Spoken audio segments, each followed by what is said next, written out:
like VD live. Got fucking Justin, majestic power beard, rocking the fucking cowboy hat. There's no fucking Kyle today. I got the green fucking Power Ranger with me, Joey. Got my boy fucking 10X Ramos. You better fucking recognize. Fucking Team GC. Julius over there looking pretty as fuck. Look at him. All right. So, we had a little bit of technical difficulties and whatnot. They just gave me the keys of the studio, so now I'm in charge. I can fucking add comments and do all that shit. I can fucking do some sort of design shit. I don't know what the hell this is, but let me see. Background. Ho ho ho motherfucker. Okay. I guess there's a lot of extra buttons. Oh shit, he's got all the videos. Now I see. He's got the video clip saved here on the side. So I can just bust in. I can do my shit. I'm telling you right now, that motherfucker back there is not real. All right, so I am telling you right now. Okay, so basically the other day I called an agent who can't sell his house, found out that he's also the owner, which makes a lot of sense. And then he told me that I wasn't real. So that's what that video is. Okay, so wasn't that some shit? Yeah, man, if you're a real buyer. Yeah. Give me your money, make it go hard immediately, like fucking blah, blah, blah, blah, blah. This dude overpaid for the property. Then he let somebody come in and try to do a novation. They couldn't close. And now everybody's the bad guy. And this guy is basically just hemorrhaging money. But, it's got to be right. And there's a lot of guys out there that have to be right. So whatever. All right, so we should be on all of the deals. Where are the chat? Let's get the chat going. We got 3 people back on here. How do I need to figure out a little bit more. This is the first time I've been in the chair, so I can. I'll run some Q&A while you make some calls too, John. Okay, there we go. So I got all these folks. Does anybody have a question that's on here right now? Power Ranger Joey with your fucking green headset. You got something for me? Yeah, cash flow. What do you look for in cash flow? Do you look for as long as the payment is lower than the PITI? So basically, I need to have more money coming in than I have going out. So basically, how I look at it is like this. If I had $100,000 house that I could sell you for $1 million, your answer would be no. But if I had $100,000 house, I could sell you for $1 million, but your payment was only $500 a month, and you knew you could rent it out for $1,000 a month, that's what I buy. I buy cash flow. As long as I got more money coming in than I got going out, I don't care what the fuck you want for your property, as long as it financially pencils. And the reality is, I'm not even paying the fucking $1 million. The knucklehead that I've got renting the property out is paying the $1 million, right? It does not matter. I'm just trying to get money coming in to throw out to whoever it is that needs it. Hey, this, that, and the other thing. And just basically just pocket my money. So, I just need money coming in. That's it. Yeah, and to add on to that, a minimum number, people will tell you $400, $500. You have to pay your war chest, your expenses and all that. But if you got a deal, cash flow, $100, at least $200 minimum, somebody will buy that bitch. Somebody's like heavy breathing. Like, I'm trying to figure out, is that Julius? Is this heavy breathing? Green Power Ranger is the one breathing fucking. Oh, is it fucking? He got that mic up to his nostrils. Damn, just fucking inhaling the fucking show, bro. Just taking a big bong hit of me. I'll put that away. I'll move it forward a little bit more. Did that answer your question, Joey? Yeah, definitely, most definitely. All right, who else has got a question that I could answer for you? I have a question. You have so looking at a big multifamily apartment complex, how do you propose other buyers without like risk losing the deal? Like if you go and present to somebody, from them actually taking it from you. Well, there's a couple of different things. So basically, you're going to put it under contract. You could put a memorandum on the property, which basically is you letting the world know that you've got a contract on this thing, kind of like a mechanic's lien sort of, and basically it's a notice. So I go put this thing under contract, I put a memorandum on it, and then some slick buyer tries to go around me to the seller, and I've had that shit happen to me before. Basically, when they go to open up title, right, unbeknownst to me, they're trying to fucking, you know, backdoor me. The title company is like, hey, we've got to settle this lien. And they're like, what lien? And they're like, oh, John Motzenbacher says he's got a fucking memorandum. He's got a contract on this deal. So they won't be able to do shit until they reach out to me. And I say, hey, I see you tried to go around me. That's going to cost you 20 grand for me to go away. And that's basically how you do it. But yeah, there's a lot of shady folks out here in this game. I've had dudes in sub 2 actually, you know, try to steal my deals or do something shady. Me too. I mean, it all comes back. And the problem is when you fuck me over, I let everybody know. So like, I mean, you think you're fucking slick, but you don't know who I know, sunshine, and you will fucking pay the price.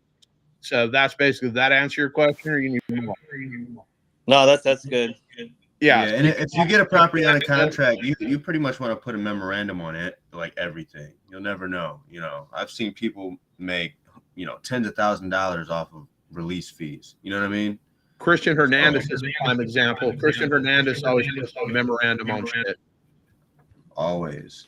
Can you do that off of a purchase agreement? File a memorandum? Yeah, absolutely. But just make sure you got your earnest money in. Yeah. You know, you gotta make it official. Make the contract valid is the consideration. So I've had I won't use the guy's name, although he is a piece of shit and everybody knows it. But I had this I had a contract in North Carolina on a brand new house. This guy was a sub 2 leader, well known in the community. I was naive enough to think that, hey, we're all on the same team. Like, we're not going to do anything dirty, because if you do something dirty, you're going to get kicked out of the community. And that's not necessarily the case. But this knucklehead basically said, yeah, I'll do it. I'll put in a $5,000 earnest money deposit. Again, I'm thinking we're all on the same team.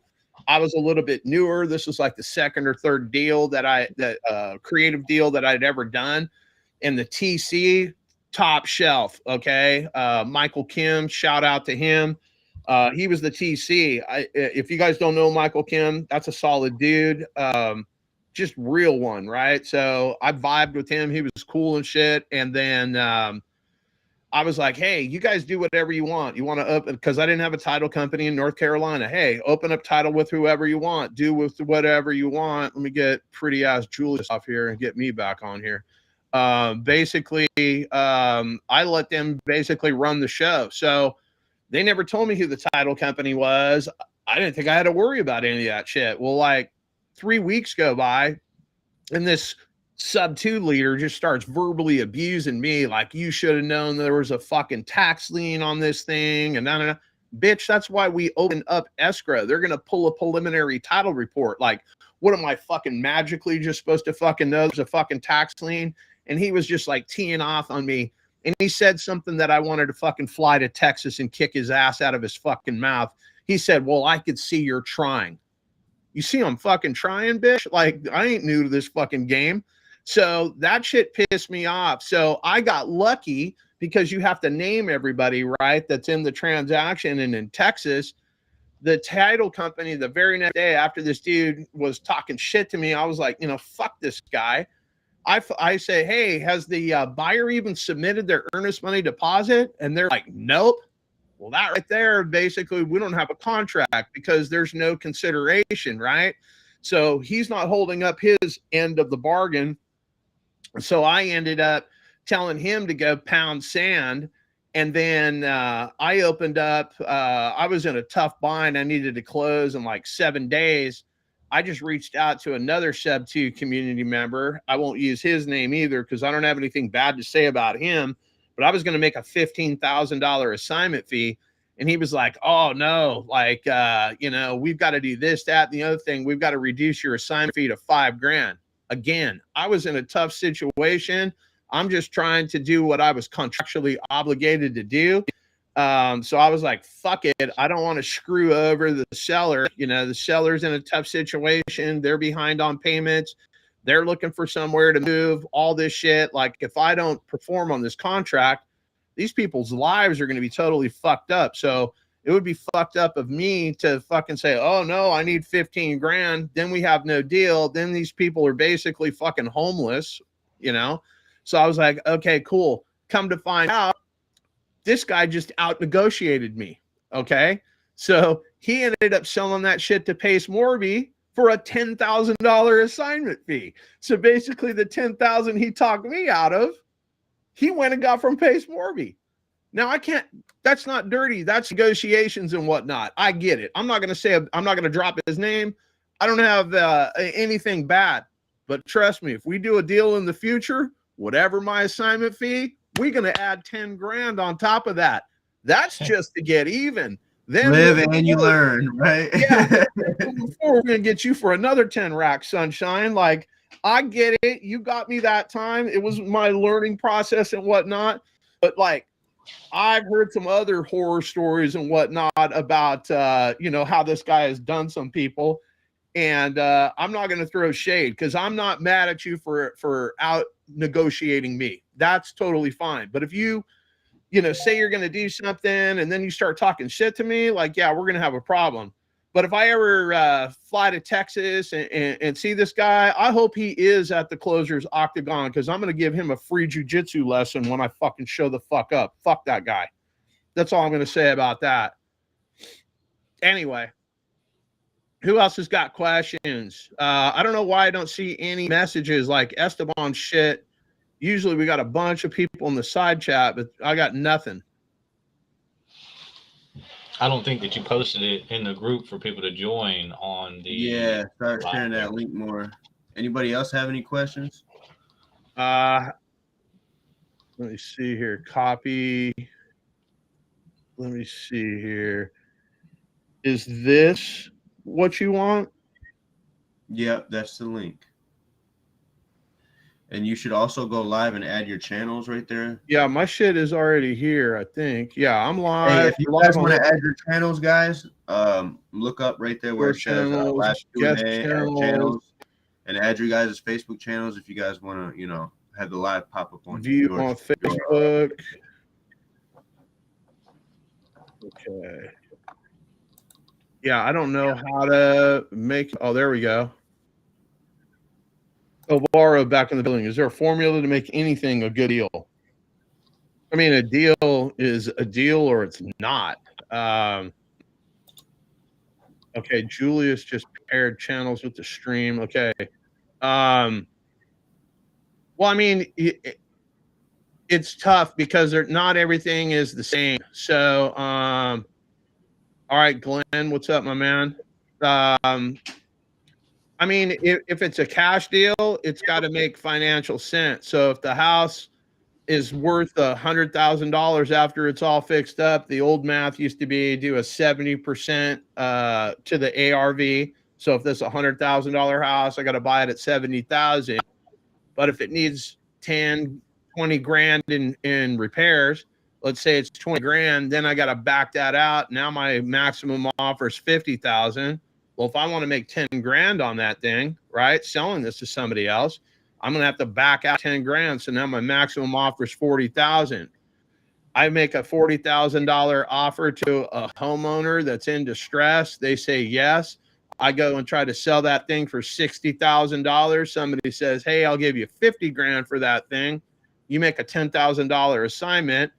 And basically that's how a cash deal works. But since the economy went down and whatnot, guys are trying to lock stuff up at 40 and 50 cents on the dollar. It's crazy now. It's a bloodbath. I was getting away at 75% about a year and a half ago. Well, it doesn't even matter because basically with creative finance, you know, when I got that piece in my tool belt, basically I can make any deal work because I could structure a deal together. What's the advantage of buying a turnkey ready property? Well, you don't have to go use your credit. You don't have to use anything. You just have to have the entry fee. So basically, there's all different kinds of ways to get deals done. But if you want a cash offer on your house, I got to get that thing at a cash price. I'm not a retail buyer. I'm an investor. And that's basically what it is. Did that answer your question, Alvaro? I hope it did. But basically, you just need to go out and find problems. What problem are you trying to solve? That's really all that matters. And then let me do this. Let me slightly blur the background because I got so much fucking clutter in the back. Basically, I basically live in a mini storage. Anything that my wife doesn't want in the house, including me, she just shoves in this room. So that's basically how I got here. I'm allowed to do whatever I want in this room. Got my little sports collection. I started giving a bunch of shit away. Like I had so much shit that I just like, fuck all this. I had an autographed Fred Bolitnikov cleat. I had a bunch of different autographed fucking Raider memorabilia. I gave that to a couple of my homies and whatnot. Like, I'm just fucking over the whole collecting thing. But I mean, I've got shit from when I was a kid. I mean, like, you know, the Michael Jordan fucking Wheaties box from back in the day. Like, I've got all kinds of fucking shit. You know, fucking Jim Plunkett over here, who I've met on multiple occasions.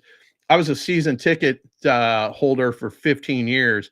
Took all that shit for granted. I used to hang out with Jack Tatum, and I played. They had Mariucci versus Madden. They had a bocce ball tournament in Livermore.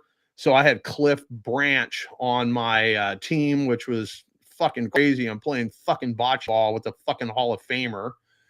And I gotta go pull it. I've got boxes upon boxes of shit that I've had signed. Not a fan of the 49ers. So what I do is I go get athletes. I keep getting a notification that my room is full and guests are trying to join. I don't know what else I can do about that. I don't know how we send out the Facebook link, but I will get a tutorial on how all this bullshit works from Esteban. But we've only got 5 people live on here right now. So, John, we got any numbers to call? Yeah, I got numbers to call and whatnot. I'm just trying to answer everybody's questions. Yeah.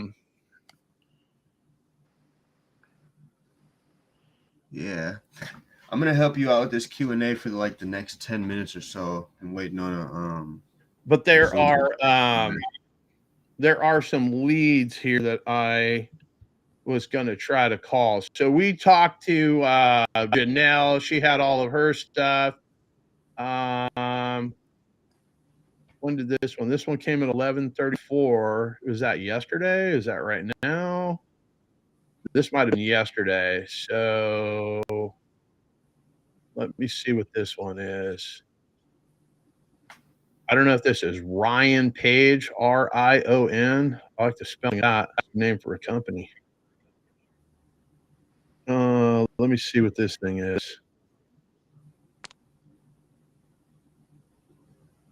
So we could call the guy that submitted this thing to us, or we can just call the. Okay, so this house is hella dilapidated. It's on market. Only been on the market 63 days. The reality is, because I'm a realtor and a licensed broker and all that shit, I basically, it's unethical for me to go around the agent. So I have to call the agent and find out what's going on. But this house looks like it definitely needs updating.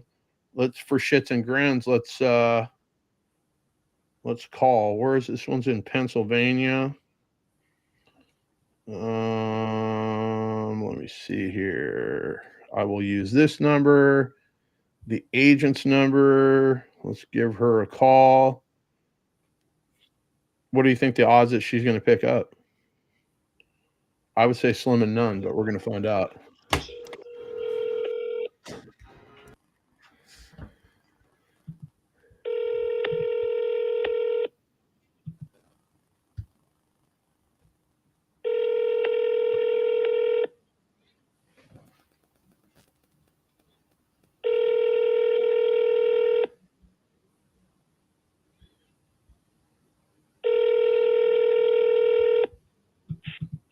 Hello, you've reached Renee Howman from One Group Horizon. I'm sorry that I missed your phone call. I'm either on the other line or currently with a client. Feel free to text me service at 724-681-0597, and I look forward to speaking with you real soon. Thank you for calling. Hey there, my name is John. I got a note on my desk that we're interested in making an offer on this Springdale, Pennsylvania property that you've got on the market. My assistant's handwriting is so bad, they should have been a doctor. I can't read most of this. If you can give me a call back here directly on my cell, I'm calling you from the communist country of California at 559-212-3423. Again, my name is John. Just trying to get the backstory on what's going on with this property and what I'm going to have to do to get this thing up to speed. All right. So basically, there is no script. I just drop shit. They just cut the price. It was like a month ago on this bad boy. But this house, like, it looks like it needs a roof. It definitely needs to be remodeled. It's been on the market 63 days, which I don't know if there's enough pain there. It looks like it's got a wall unit. Doesn't really have central heating and air conditioning. Legendary 3D gamer. What is up? Napping Sloth is in the fucking building with us too. What's up, Jess? I don't like Jess Scott, Illinois. Really, fuck all that. Go back to Napping Sloth. I like that way better. Napping Sloth is solid. Okay, so people are hitting me up. Y'all streaming on YouTube? Yeah, we are. No, it's okay, Nate. We don't care. Like, unless you don't have. Yeah, I do like Napping Sloth. That's solid. Ramos putting it out there. I called another realtor speaking with last night. She was very interested about seller finance, wanted me to send her. Yeah, of course she does. She wants you to send her an offer in writing to get your ass off the phone. That's the reality. I got all the tax insurance and how much they're paying on the mortgage and everything. And she's definitely, she said she's gonna bring it to the buyer just because we're overpaying by a bit. Or the seller. But the PITI is at $2,008. We can rent out the place at $2,200. She said $2,500, but I'm not taking her word for it. You want to drop the address and her contact information in the chat? I'll call her ass right now. I just called her. She just wants the everything in writing to show the. Of course she does, because she basically just wants to present an offer to somebody. So put the address in here so I can pull comps and just see if this is even a deal. Hell yeah. And we'll put Julia's pretty ass on the fucking big screen. There he is. Fuck you. Oh, pretty as fuck. Him and Esteban. Handsome. I'm a before model. That's what I am. I'm a before model. People need to start hiring me to wear their branded hats. That's what I'm talking about. So this thing's been on the market for 45 days. She doesn't have any offers. Let me see here. So the house is in. It could use some updating. It's not horrific. They got tile in the house. We got a bit of solar on the front and back. Mm-hmm. What's going on with the solar? Is that owned? Yeah, it is. Okay. 289,000. Let me see here. Definitely not that right now. It's like worth 10. Y'all are off. Let me see here. Funny. Active. Okay, so they're looking for there's no HOA. Legendary Gamer, Legendary 3D Gamer. This stream's about real estate, questions, answer, Q&A for pre-foreclosures, probates, and bankruptcies, wholesaling, real estate, things of the nature. Glenn Medina, what is up?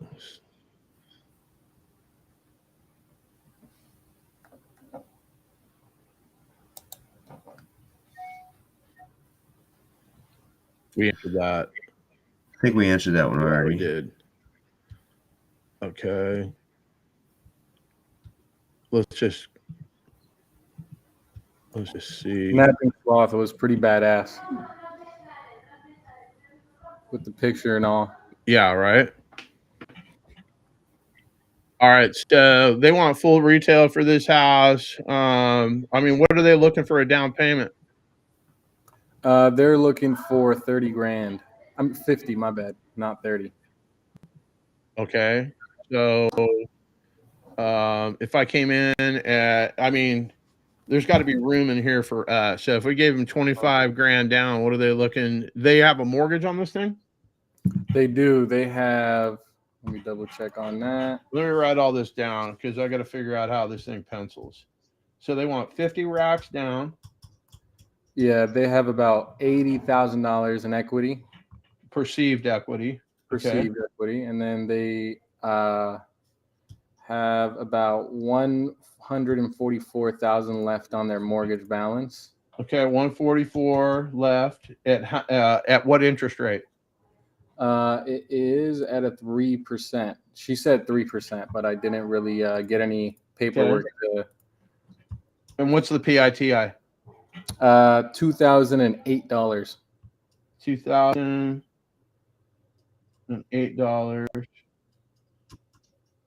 And rents in the area are I say 2,200. She's telling me 25, but let's just stick with 22 because it's safer. so super thin margin. Okay, so how do we make any money on this? Because I still have to pay them a monthly fee, right? Some sort of so if they have $80,000 in perceived equity, wait a minute, because this thing is listed for 289. So hold on. Too many damn things here. So let me do the math on this real quick. Hold on. And then Esteban, when he gets his shit done, we should be able to calculate these out. So 144 minus 80. There's still $65,000 there. So I'm trying to figure out how this pencils.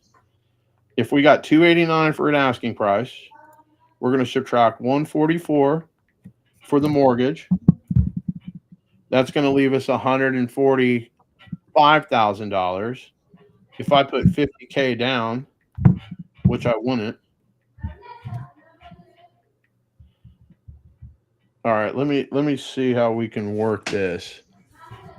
Like, I don't know how I'm going to make any money in this deal. It just doesn't seem like a fucking deal. So what does it need for it to be a deal? Like a 25? Well, I got to be able to cash flow this thing. So after I want to be at 10% or less for an entry fee. So they're already way over that, right? Yeah. Basically, if the mortgage payment is $2,008, and let's say they want a $200 a month payment for their quote equity. So now I'm at $2,208. The rents are going to have to be like $2,700. So I'm getting a value of between 277 and 289. So they're at the ceiling of what it is that they want.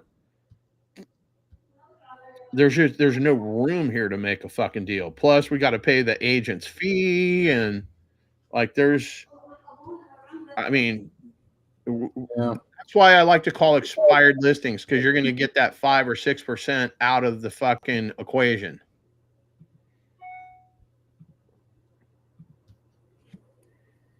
I see. So there's 120 left that needs to be either subject to or seller financed. Seller financed, actually. So basically, this is a hybrid deal, right? We're going to make the stroke on their payment, and then we got to make a separate stroke for their perceived equity. Plus, I've got to cover the real estate agent's fees. Like you can see, like we're already way upside down. So even if she was at 3%, let's call that another $9,000. So now we're 60 in it. Plus, I got closing costs, and I haven't even put any money in there for me to wholesale this deal. This just is not a deal. That's all there is to that. I mean, we can try I can try to have a conversation with them, but I think we're spinning our fucking wheels. The agent said she wants us to send her an offer, so I'm gonna fuck this. I'm gonna call her.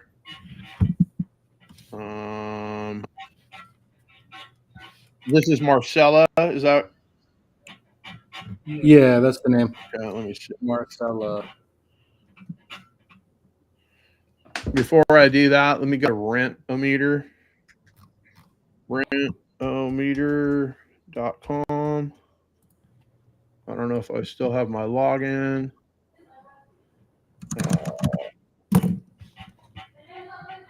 How many bedrooms is this thing? 3 and 3? Yeah, 3 and 3. 3 and 3. We're going to look back 12 months. We're going to go house. We're going to go.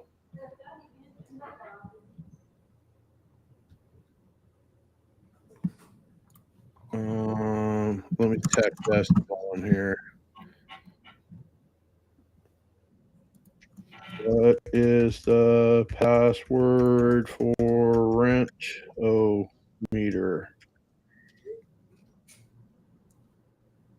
What does Zillow say this thing would rent? Let's take a look at that.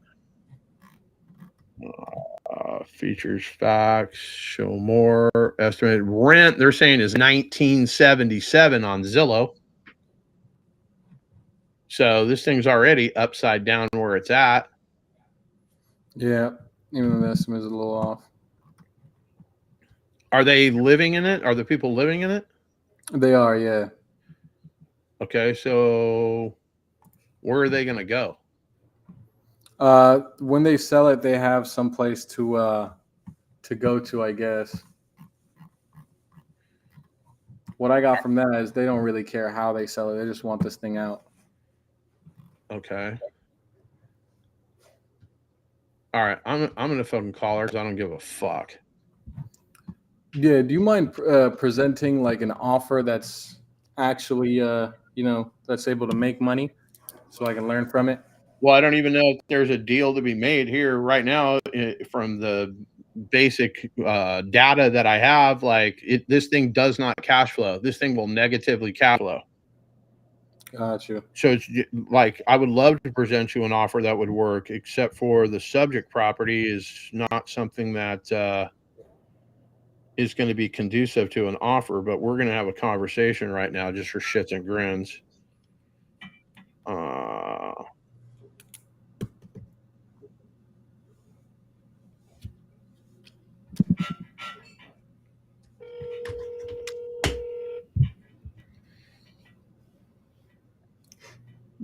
Hello?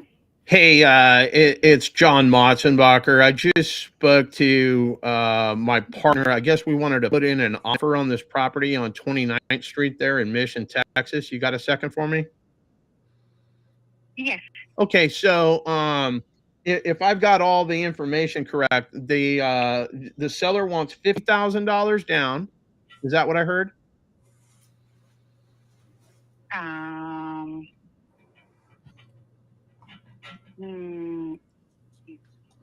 50,000. No, he's selling the property. Right, but you just got off the phone with one of my guys that said that you're interested in a seller finance deal. Is that not the case? You just want a cash offer? No, I asked him specifically to send me the offer by email.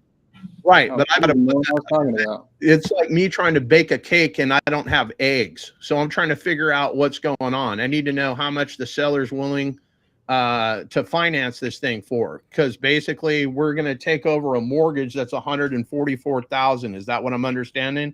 I just got rough numbers here. I'm trying to put together something. No, you're mistaken. Is that Marcella? He told me something else. Can you call me back? I'm in a meeting right now, but that's not that wasn't the information that he gave me. Okay. Okay, you're in a meeting, but you answered my call. When do you want me to call you back? I'm almost finishing. Give me 15 minutes. Okay, you call me back. This is my cell number. What's your name? My name is John Motzenbacher. You can just put John. I'm ready to pencil up a deal. If they're interested in seller financing, then yippee-ki-yay, we can take over the mortgage payments, pay them a down payment, make payments on their house every single month. If they want a cash offer, I'm nowhere near $289,000, but I can pay full retail if they're interested in doing something creative. Let me back with you in 15 minutes, okay? Sounds good. I appreciate it. Yep, sounds good. Thank you. Bye-bye.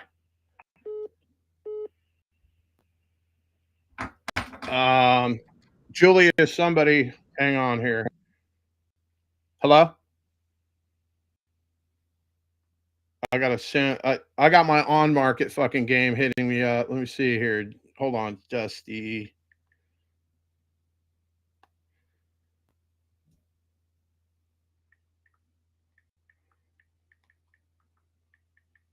Call you around noon. Okay. Can you guys hear me? Yeah, we hear you. Okay. Yeah. All right, Moshe, she was confused. She doesn't even know what the hell we're talking about. Yeah, no, I definitely offered her the I told her we could give her the 50 grand down payment. Why would you tell her that? Like, you don't give any numbers whatsoever. You find out what they're. You don't walk into Bank of America and tell them what your terms are. You ask them what would work for them, and you can reverse engineer it from there. So she doesn't even know what the hell is going on. I 100% for sure am telling you that she told you to send her an offer because she wanted you off the phone with her. Can we agree on that? Yeah, Is anybody 100%. agreeing here? Yeah. So, I mean, okay, let's role play real quick. I'm the fucking agent. I got a house on the market. You call me up. Let's talk. What are we doing? Ring, ring. Hello, this is the greatness commonly referred to as John Motzenbacher. How can I help you? So I see your property's listed for 290. Yep, got that thing on the market. Got a family in there. They're looking to sell that thing. What can I answer about it? Just looking to see if you're able to take payments on it instead of me having to cash you out outright. So we can meet let at me 290. stop you right there. If I walked into a bar and I just walked up to a chick and asked her if she wanted to fuck, what do you think the odds are that she'd want to do that? Probably pretty great if you took a look at me. No, I'm just kidding. Basically, that's what you're doing. You need to figure out what problem they're trying to sell or solve. So, hey, see, this thing's been on the market for 45 days, which in my opinion is not long enough for them to show pain. And basically, you need to be looking at deals that are well over 100 days on the market. What do deals that are 100 days or more on the market tell you? Tells you that they can fucking sell it. The market is telling you that you're overpriced. And now you're even more overpriced by 5 or 6%. How do I know that? Because you've got an agent involved. Agents don't understand seller finance. They don't understand anything about that. If this chick calls back, we're going to have that conversation. But the other thing is, I didn't want to be super rude to her. You're in a fucking meeting, but you picked up my phone call? What the fuck does that mean? Why'd you pick up my phone call in a meeting? Like, you have to call bullshit on these fucking people. Gotcha. And that's basically what, we're doing. I could tell on the surface that this is not a deal. I was calling just to show you, like, hey, this is how you do it. So basically, I started asking her questions. Okay, so they want 50 grand down. No, I didn't say that. Then I knew that, hey, nothing was explained here. But just like I initially told you, she told you she wanted it on paper so she can present it. That's just to get you off the phone. Because she was in a meeting. So we'll work on that. Alexander, let's see. Hire 1 sub 2 student working towards getting my first deal, focusing on foreclosures. Should somebody give you guidance on pulling a list to cold call? Yeah, we can absolutely do that. So basically, the bank, when you don't make your payment, they file a legal document called a NOD, a notice of default. Notice of default is filed at the county recorder's office. When I first started in the game, that's what I used to do. I used to roll down to the county recorder's office and write down addresses one at a time. Then I would come home. I would put my tax record. I would be like, okay, 123 Main Street, that belongs to Alexander. And then I didn't know about skip tracing or any of that shit. So I would go beat on these people's doors. And that shit could be good. It could be bad. A lot of times it could be really bad. Like people like, what the fuck are you doing here? Get the fuck off my property. Like I've had all that kind of stuff. So, and I don't know if anybody's noticed, I talk pretty fucking loud, right? I'm a screamer. So I'm standing on your front porch. Hey, I see you can't pay your bills. You think people are like open to me screaming that on their front porch? No, they're not. So basically, the end game is this. Let me put this in perspective for all you guys out there. When I'm in pre-foreclosure, something has happened to me. I did not wake up today going, hey, I wanted to sell my house. I'm trying to figure out a way to save my house, to get the money to fucking pay the bank so the bank can go back to fucking off. Okay. But now I'm in a situation. So now the NOD is filed down at the county recorder's office. That's public information. You take your ass to Zillow. What does it say in big red letters about your house? Pre-foreclosure. So people, you know, you've got to come at these people like you're there to help, which you should be there to help. If I call up as a realtor and say, hey, I saw that you've got problems paying your bills, like we could sell your house on the market and save you from that. I don't want to sell my house. So I don't want to hear your stupid ass message, you dumbass realtor. Then you've got other knuckleheads. Hey, I'm a investor. And most of you guys are not investors. You're wholesalers. You're not investing shit. But I'm an investor because that's what you want to label yourself as. And I can sell your house, give you an all cash offer and close in 10 days. Well, I don't even want to sell my house, much less get the hell out of here in 10 days. Where am I going to go? So you got realtors banging on you on the phone, text message, phone call. You got knucklehead wholesalers reaching out to you, text message, cold call. You got a mailbox full of letters that say, hey, I see that you can't pay your bills. Like, we can sell your house. We can buy your house. You don't want to hear any of that shit. And I would say 9 out of 10 people that you call that are in pre-foreclosure, not going to answer the phone. Why? Because you're just another bill collector. And I can assure you that the house isn't the only bill that they can't pay. If you go skip trace a list and the number's been disconnected, pretty damn good indicator that they're in some financial distress. So you should take your ass over to their house if you're serious about it and bang on that door. Maybe they'll open it up. Most times they will not. I will come over there and people will peer out of the blinds at me. They won't open the door. I'll see their ass right there. They'll see me. Hey, I'm just here to try to help. They will not answer the door and whatnot. So some people just bury their head in the sand and they will not, no matter what you do, respond to anything. I had a VA vet, basically, he's in his house. As soon as I said, hey, can you do this? I've got a whole cheat sheet over here on that I have. I never use it anymore. But basically, I have a whole cheat sheet here. Let me put me on the screen. Hold on. Let me hide that one. Let me take center stage again. But basically, I've got a whole list of shit that you can do. And one is pay off the loan balance. Duh, if you're behind, obviously, like, okay, Captain Obvious, fucking pay off the loan balance. That's genius.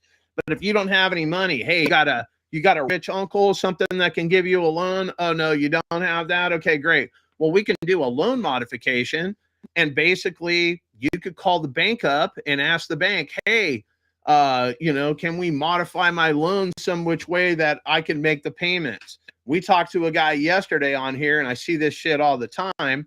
And I'm getting ahead of myself. Let me just talk about this real quick. You can advise them to file bankruptcy. It is not going to solve the problem. It basically is just going to buy them more time in their house. It says on here that you could refinance. You're not going to be able to refinance because you're not making payments. And if you don't have a good payment history in the last 12 months, refinancing is not going to happen. But that's another solution that I can put in front of you. I already know the answer is no. We can short sale the house. Here we go. You're trying to sell my house. I don't want to sell my house. I need a solution on how I can stay in my house. You can do a deed in lieu. Same thing. It's basically cash for keys. Hey, if I give you back the deed and you don't have to foreclose on this house, like we call it cool. Yeah, we can call it cool. You can list it on the MLS. Again, I want to stay in my house. This is something that you want to sell. You know, you're making me sell my house. We could sell your house for cash. There you go with your knucklehead wholesalers. Or we could do creative finance. All of the solutions are not what they want to hear. So you go through the entire thing. Hey, these are the things that you can do. But once you have to come at these people from needing to help. Hey, I noticed you've got some problems with the bank. I specialize in getting the bank off your back. What's going on? I'm not here as a realtor trying to sell your house. I'm not here trying to pay cash for your house. I'm just trying to figure out what it is that you've done and what it is that I can do to help you save this house. People are going to open up to me because I'm the only one on the phone that isn't trying to sell their house or buy their house. I'm trying to figure out a solution to help them stay in their house. So when we go through that checklist, hey, have you tried this? Have you tried this? Have you tried this? Have you tried this? Basically, when you get them down to the bottom and they realize all the shit that you could do, they can't do, the only thing left to do is either A, let the bank take this house, or B, hey, we could put some money in your pocket, send you off to a new chapter of your life. What do you want to do? I had the VA, the veteran. He's an 83-year-old man. He built a house from the ground up. He had a mortgage balance on it. He had a second on it, and he had a third on it, all from Wells Fargo. So I was like, hey, let's try to do a loan modification. So I coached him up, showed him how to do that, had him call the bank. Bank's not going to do anything. This guy he makes $1,600 a month. His mortgage payment is $2,500 a month. You think they're going to reduce his payment down so far that he's going to be able to afford it? The answer is absolutely not. So as soon as I told this dude, hey, look, we've tried everything. The only thing left to do is sell your house. Ghost. Bye-bye. He's gone. I can't get a hold of him. I go bang on his door at his house trying to help him and whatnot. He don't want to hear any of that. Peeking through blinds at me. Hey, man, Rich, what are we doing here? Fuck you. Go away. I'm not going to sell this house. So basically, I got him back on the phone, and he assured me that under no circumstances is he leaving his house, that they will have to drag him out of this house, his cold dead body, that he's fully armed, that he's willing to have a gunfight to keep his house. Well, how interested do you think I was going back over to his house to knock on his fucking door? Not very. None. Zero. So, hey, good luck. And I still drive by that house, and he was supposed to be foreclosed on in June and July. Here we are in December. I drove by his house the other day. His truck is still parked in the driveway. So he's either squatting or something. The tax records don't show that he's sold the house. But I mean, you can't help that guy. But basically, that's what you have to do. Very few people have called up and say, hey, you've got a trouble with the bank. You look to sell? Yeah, we're looking to sell. So you've got to lead with help first and foremost. And then you got to provide, some solutions. And once you gain their trust and whatnot, you can basically walk them down to, hey, we've tried this, and this. None of that shit works. You're either going to lose the house because the bank's going to foreclose on you, or we can give you cash. We can list your house for sale. We can do a short sale. Short sale is if the house, say you owe $400,000 on the house on its best day is probably worth $300,000. You petition the bank to let you sell the house short of what you owe on it. And the only thing that's short about a short sale is The name. I am trying to create this is the login for Rent-A-Meter. Let me see. How do I log in and sign in? Here's the deal. Let me log in. Remember password. Sign in. Boom. We got Rent-A-Meter. Save. So now when that chick calls back, hang on, let me try to get this address. I want to be armed. This ain't going to be a deal, but we're going to call we'll take her call if she calls me back. But I put it on her to call me back. Like, I'm not going to go fucking chase her. She wants to get a deal done, but I will throw all the seeds of doubt on her ass. Hey, this thing's been on the market. You guys have to go get deals that are been on the market longer than 45 days. That's not enough for them to realize they're in a bad situation. Yeah, the median home price on that house for rents in the area, $19.50. And then the highest allegedly is $22.27. So all the way around, not a deal. I think that was Mo's deal, right? Yeah, Mo's deal. Yeah. And then let me see here. Carrie Abbott. I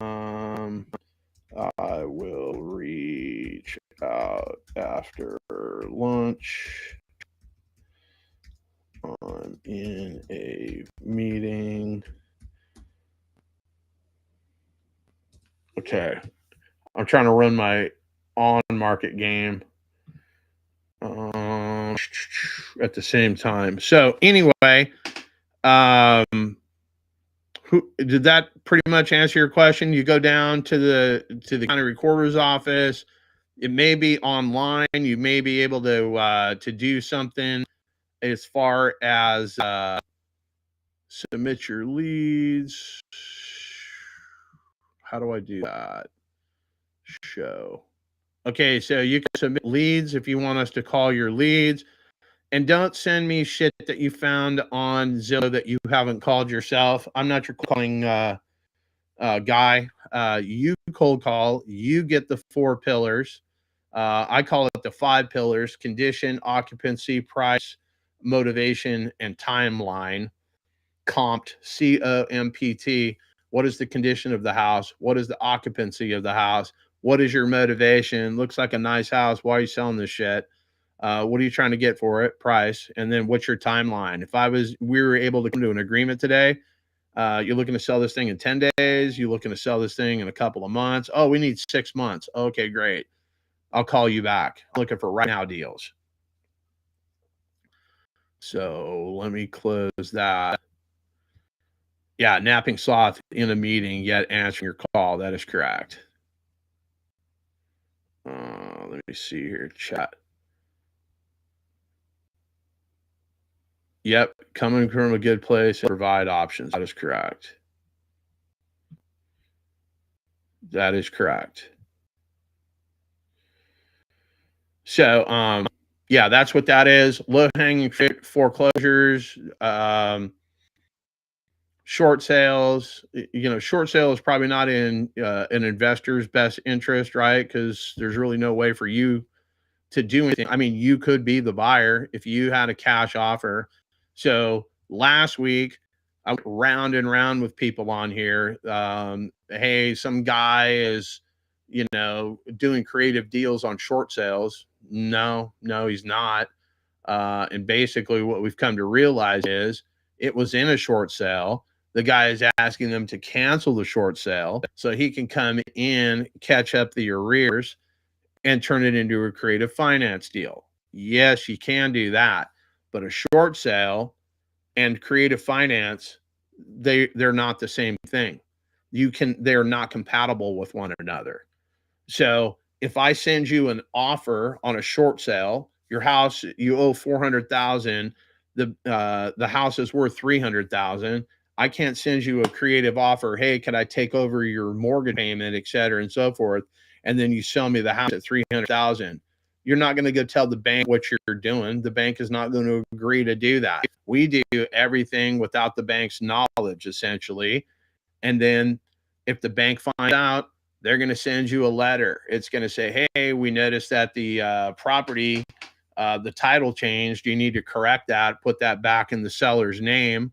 Or as the seller, you need to put that shit back in your name, or we're going to take steps to, you know, call the loan due. And if they call the loan due, well, then you've got, you know, probably 90 days roughly to correct that situation. And there's various ways.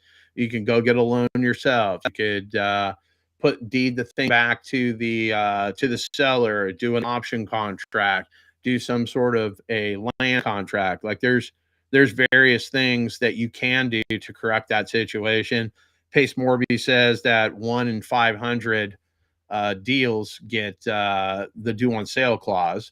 And I've seen a couple of people have their creative deal called due, and they did exactly what I told you: land contract, option, lease option, put it in a title, all that kind of shit.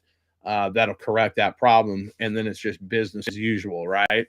So there are things you can do. Now, some guy, I didn't see the video, I didn't watch it, didn't care. He's saying that 20 to 30% of creative finance deals are being called due by the bank. Well, maybe they are, maybe they aren't. But why does the bank want? The bank's job is to loan money out and to get reoccurring payments on that thing with an interest rate, right? So it doesn't make sense. Now, could they go get that money back and loan it out at 8%, 7%, whatever the current market rate is?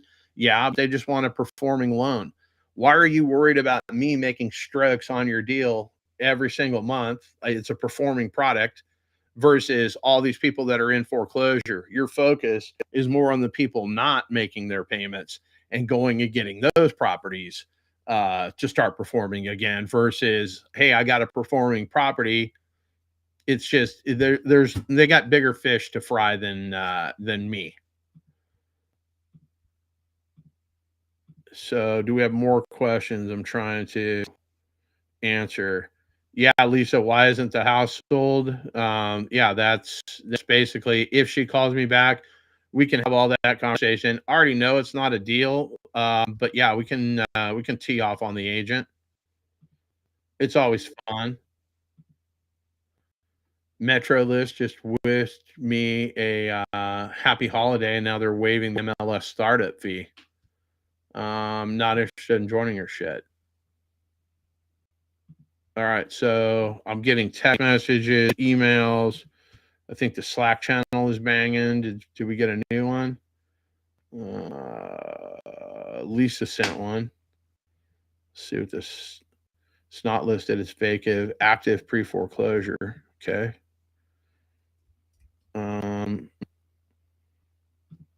Lisa, did you call this lead, or you're just guessing that this is a deal? Like, what's the backstory? I don't even see any indication on Zillow that this is in foreclosure.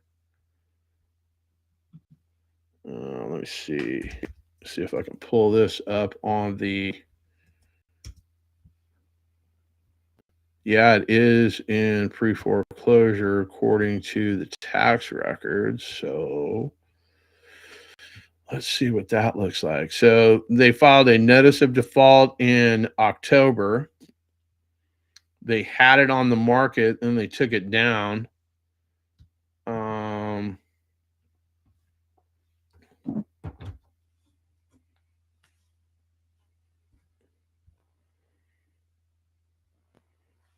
Okay, so let's call this guy.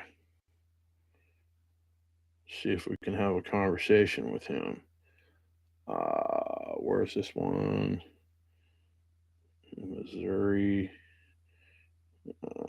Here. 6. Whoops, that's not it.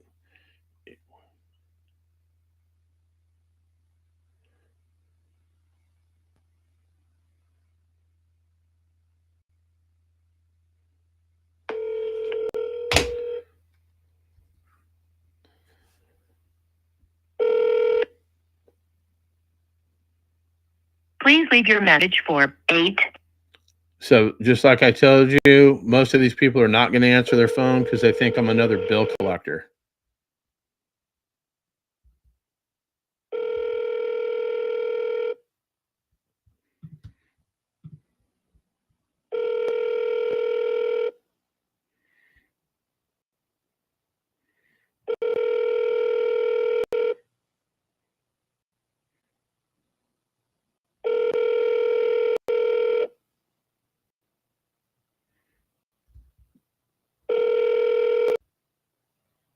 Please leave your message for 81.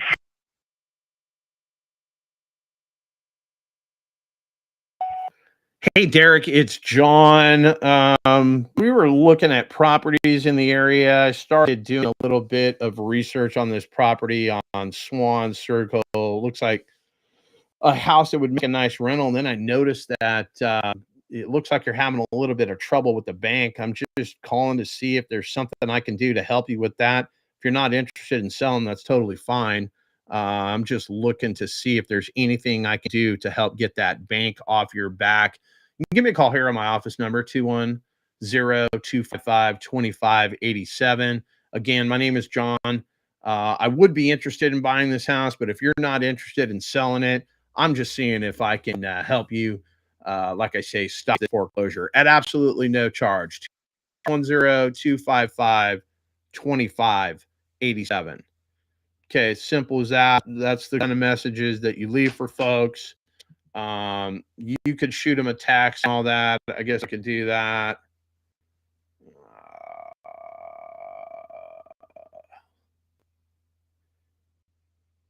Hold on.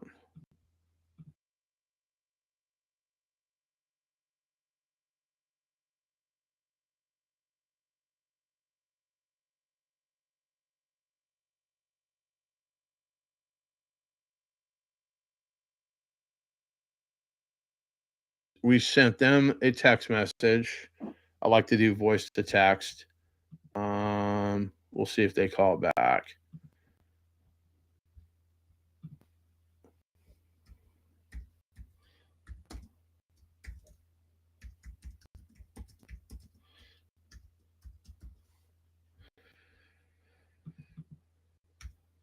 Okay.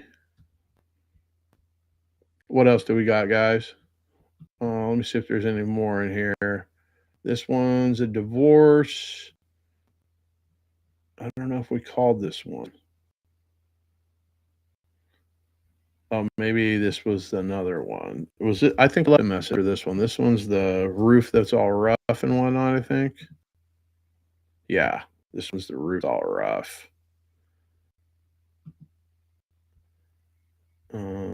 So let's just we're going to call the wholesaler that sent us this. See what the story is.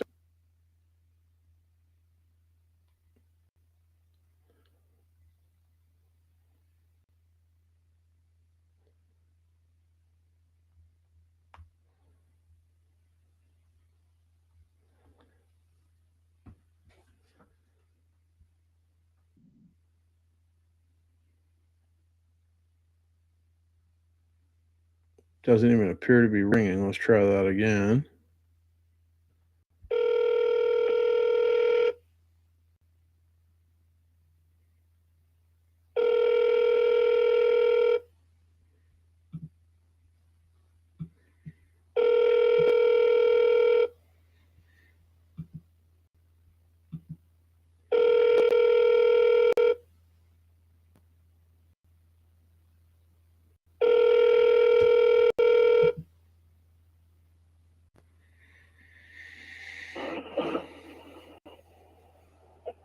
Hello? Hey, is it Ryan? It is. Hey, it's Mott's from the live. You submitted one of your leads here. You got a few minutes to chit chat about this one? Yeah, man, what's going on? Okay, so I left the voicemail for the agent. Tell me what's going on. How'd you come across this? You just found it on Zillow? Yeah, I was just doing a local search.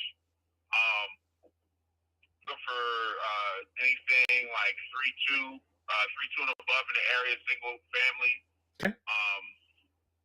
All of that, and I'm saying, like, that popped up a couple of hits. I looked at this one. I saw that there wasn't a ton of work that needed to be done with it to bring it up to industry standard as far as like the stuff that was bought and flipped already. Okay. So I'm saying, like, I just decided to reach out. I'm saying, like, talk to the agent. I'm saying, like, get a sense of what was going on in the situation. Come to find out that the sellers are a couple that's divorcing, so they're trying to. I'm saying, like, satisfy a mortgage, and then have some on the outside. I'm saying, like, to split among them. So yeah, basically, I'm saying, like, came down to, what was I at? I want to say 112. Okay. So it's on the market. How many days? It's only been on the market 63 days. What are you trying to accomplish? You trying to buy this thing for cash? You trying to put a creative deal together? Like, what's the end game? No, I'm trying to wholesale it. Okay, so let's walk through that. How much do you think financially this thing's going to take to get it up to standards? To get it up to standard, we're probably talking about between $25,000 and $27,000. Okay, 25 to 27. They're asking 125. Okay. And then how much are you looking to make on the deal? 10,000, 20,000? What are you trying to do? 6 or 7. I know there's not a ton of room in here, but I'm saying, like, I'm really just looking primarily for proof of concept for the area, so I know how everything moves, and then I can kind of, I'm saying, like, scale the process to, more aggressively attack other leads in the area. Okay, so what formula are you using? Do you have a formula where you calculate out what your cash offer would be? Yeah, ARV minus or ARV at 70%, and then subtracting rehab and my wholesale fee. Okay, so what do you think the ARV is on this thing? The ARVs that I saw, and this is a compilation of my data and the CMA that I got from the agent, is between 175 and 183. Okay. Let me see. NAR. All right. So it's been on the market for 125. Why haven't they been able to sell it? Has she had any offers? She has had some. They were looking at it. She said that they had 2 showings that were scheduled for, I think, this week. Mm-hmm. I was talking to her, you know what I'm saying? Like, I was talking to her a good portion of last week. So in terms of where in terms of where my offer is positioned against what everybody else is doing, I assume that I'm pretty good, because she's still going back and forth with me. I mean, like, I'm at 112. She's talking about possibly 115. And I'm saying, like, to lock it up quick.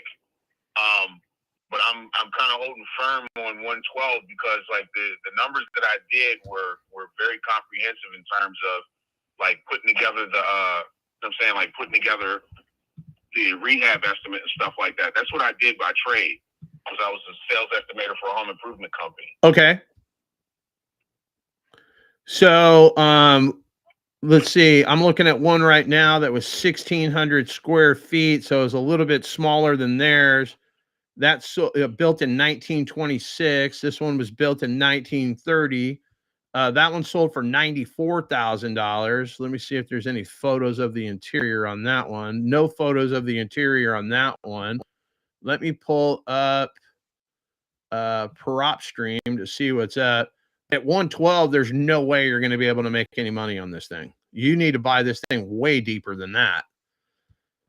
Way deeper. Because if this was a deal at 125, why are we having a conversation about it? Like, it hasn't sold. So obviously that's the market saying that it's priced too high in its current configuration. So let's see. One sold for 215. Another one sold. It's hard for me to do comps on this. This is built in 1935. They sold it for 212. So I mean that's a viable comp. What is your how many yours is a 3 and 2? Yeah, 3 and 2. Yeah, 3-2. Mm-hmm. So this is a 3 and 1 that sold. Here's another one that's a 4 and 2.5 that sold for 190. But then I got another one here that's a 3 and 1 that sold for 54,000. I've got another one here that sold. Yeah, I think that one that was 54 was something that somebody bought for a flip. They just haven't flipped it yet. Mm-hmm. Yeah, and that's what you need to do. You need to be buying this thing at a deep discount to make some money. Okay, I've got to send this person a text. Somebody's on the other line for me, but geez. Okay. I think you need to be buying this thing closer to $80,000 versus the 112. So let's just talk about it. You put 112 in the seller's pocket. Then you've got to go put another 25 grand into this thing. Let's call it 30 grand. So now you're in at 140, right? And then you're going to go sell it for how much? 170? I would be going towards the top end of it because like everything else in the house is done. The kitchen needs an update, a bathroom needs an update, and then all of that paneling needs to be taken off. But that's where that's where I came up with the rehab estimate. So what do you think what do you think the most amount of money you can make on this thing? Like what would you sell it for? If it's not 170, how much? I'd say probably 181. Okay, 180. Okay. So I'm trying to do the math and talk at the same time here. Hold on. Clear. We're going to say 180 minus the 140 that you're in it. So that's going to leave you a $40,000 spread. How much are you trying to make on this thing after all is said and done? About 6-7. You're just going to wholesale this to somebody.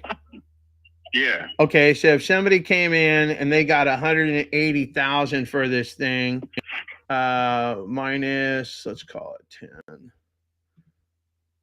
Okay, they'd be at 162 minus 140 minus let's say 5 grand. So I mean they're gonna, after all is said and done, after they put in all the money, they pay you and everything, they're gonna pocket $17,000 on their best day. Why would I go risk $140,000 to make $17,000?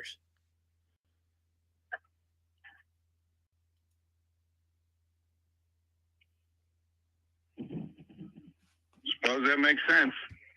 That's why you got to buy these things at a deep discount. Like if they want a cash offer, now you could switch this around and you can go do this. You could pay $125,000 for this thing, and you do it on a seller finance. So basically, hey, if I gave you X amount of dollars down and I made payments of X amount of dollars, is that something that would make sense? Then you take that contract and you go and you sell it to somebody else. The other option is you can novate this thing, right? What if I came in? What if I don't buy the house, I put the 25 grand in it, I get it all fixed up, we put it on the market. All I want is my money. You're not familiar with the whole novation procedure. I'm kind of new to this. I'm like, yeah. So basically, what you're going to do is you way around, so to speak. Yeah. I mean, we can have a conversation with the agent. We could put some sort of a novation together and whatnot. But at 112,000, it's just not going to make financial sense at that point.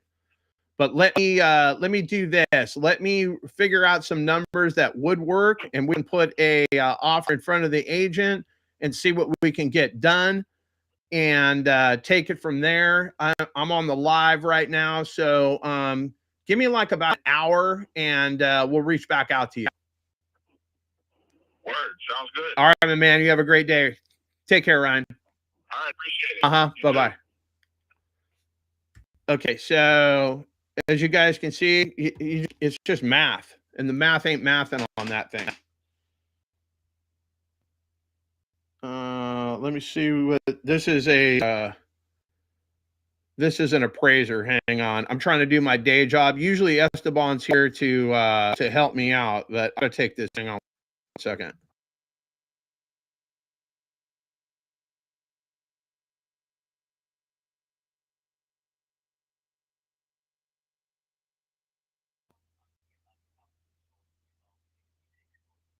Let's call this guy.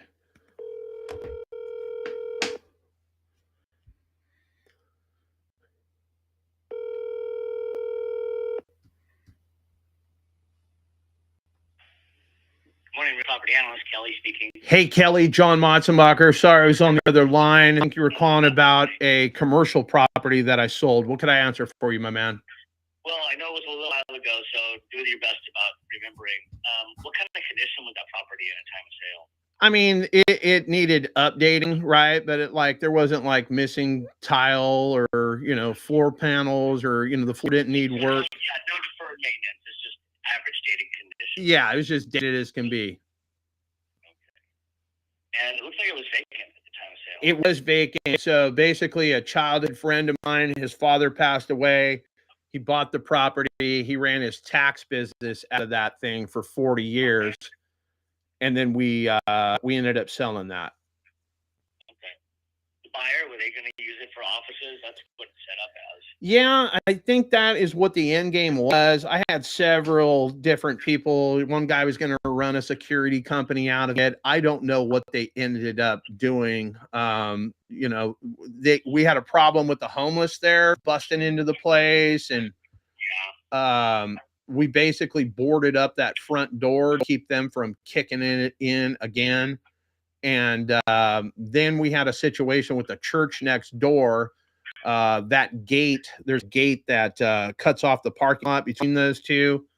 I put a fresh lock on there because allegedly that was our gate, and the church was only on that side, and they were using our parking lot, and we had to work out a deal with the church so they could use our parking lot and whatnot. And it caused a little bit of friction when I was trying to sell it to the buyer, but we got that lined up. But the condition of it was, like I said, not in horrible condition.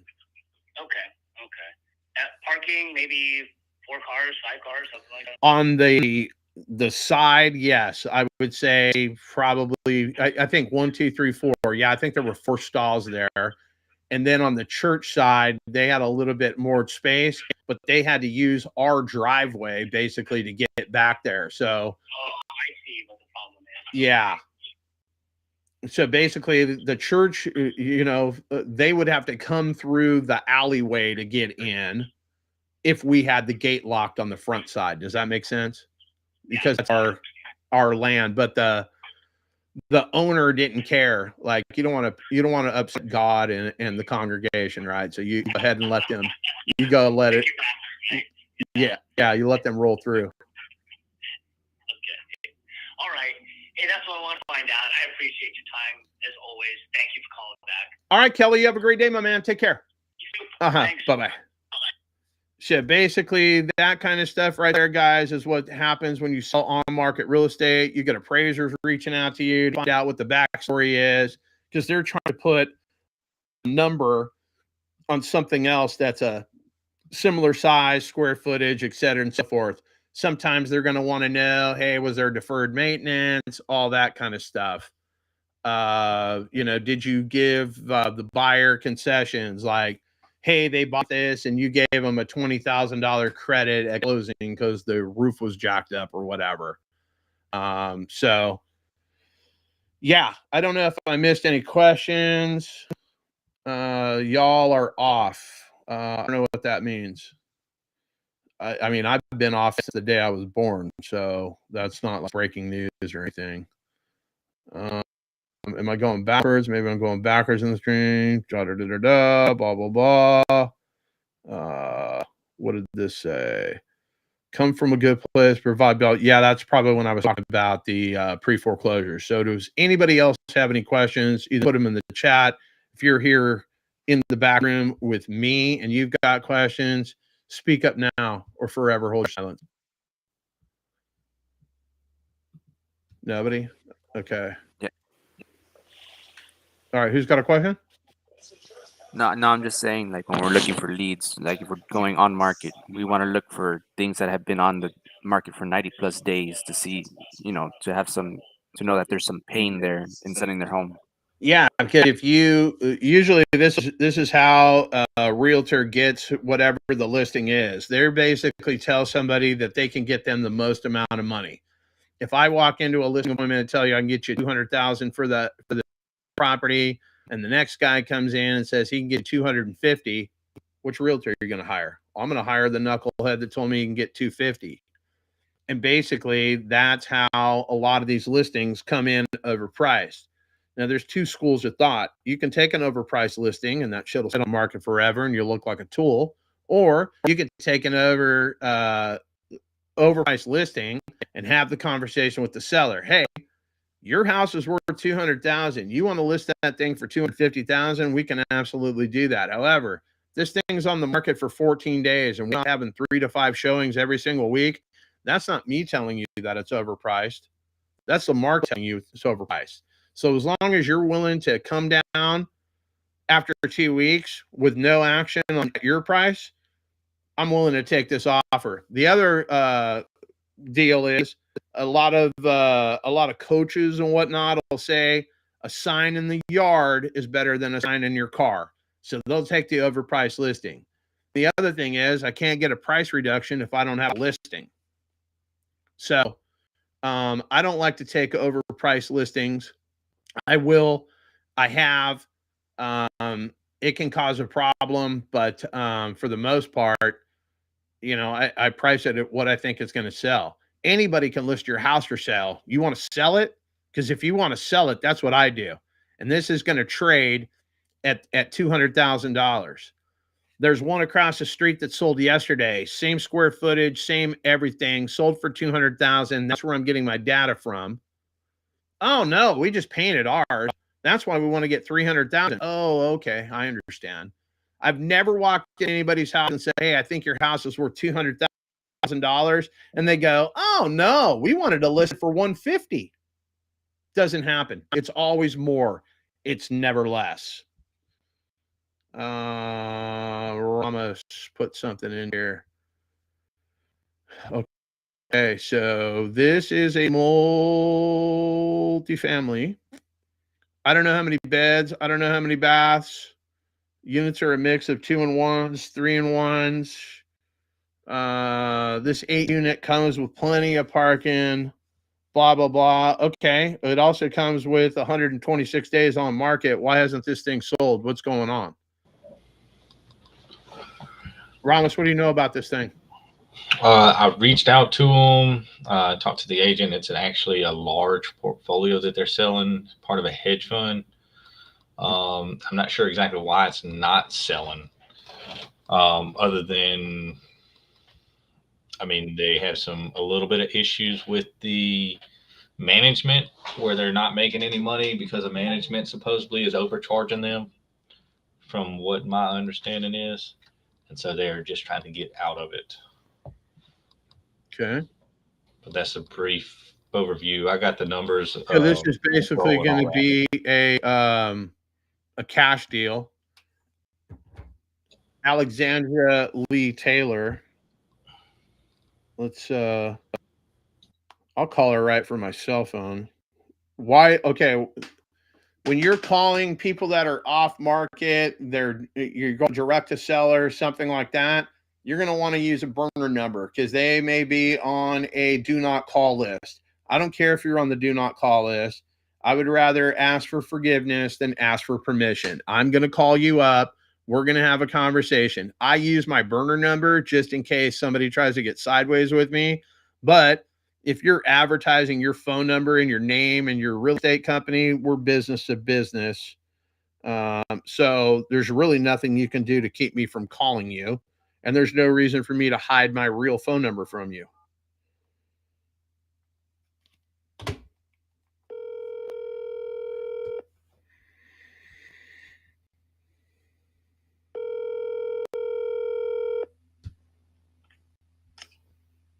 Hello, this is Alex Taylor.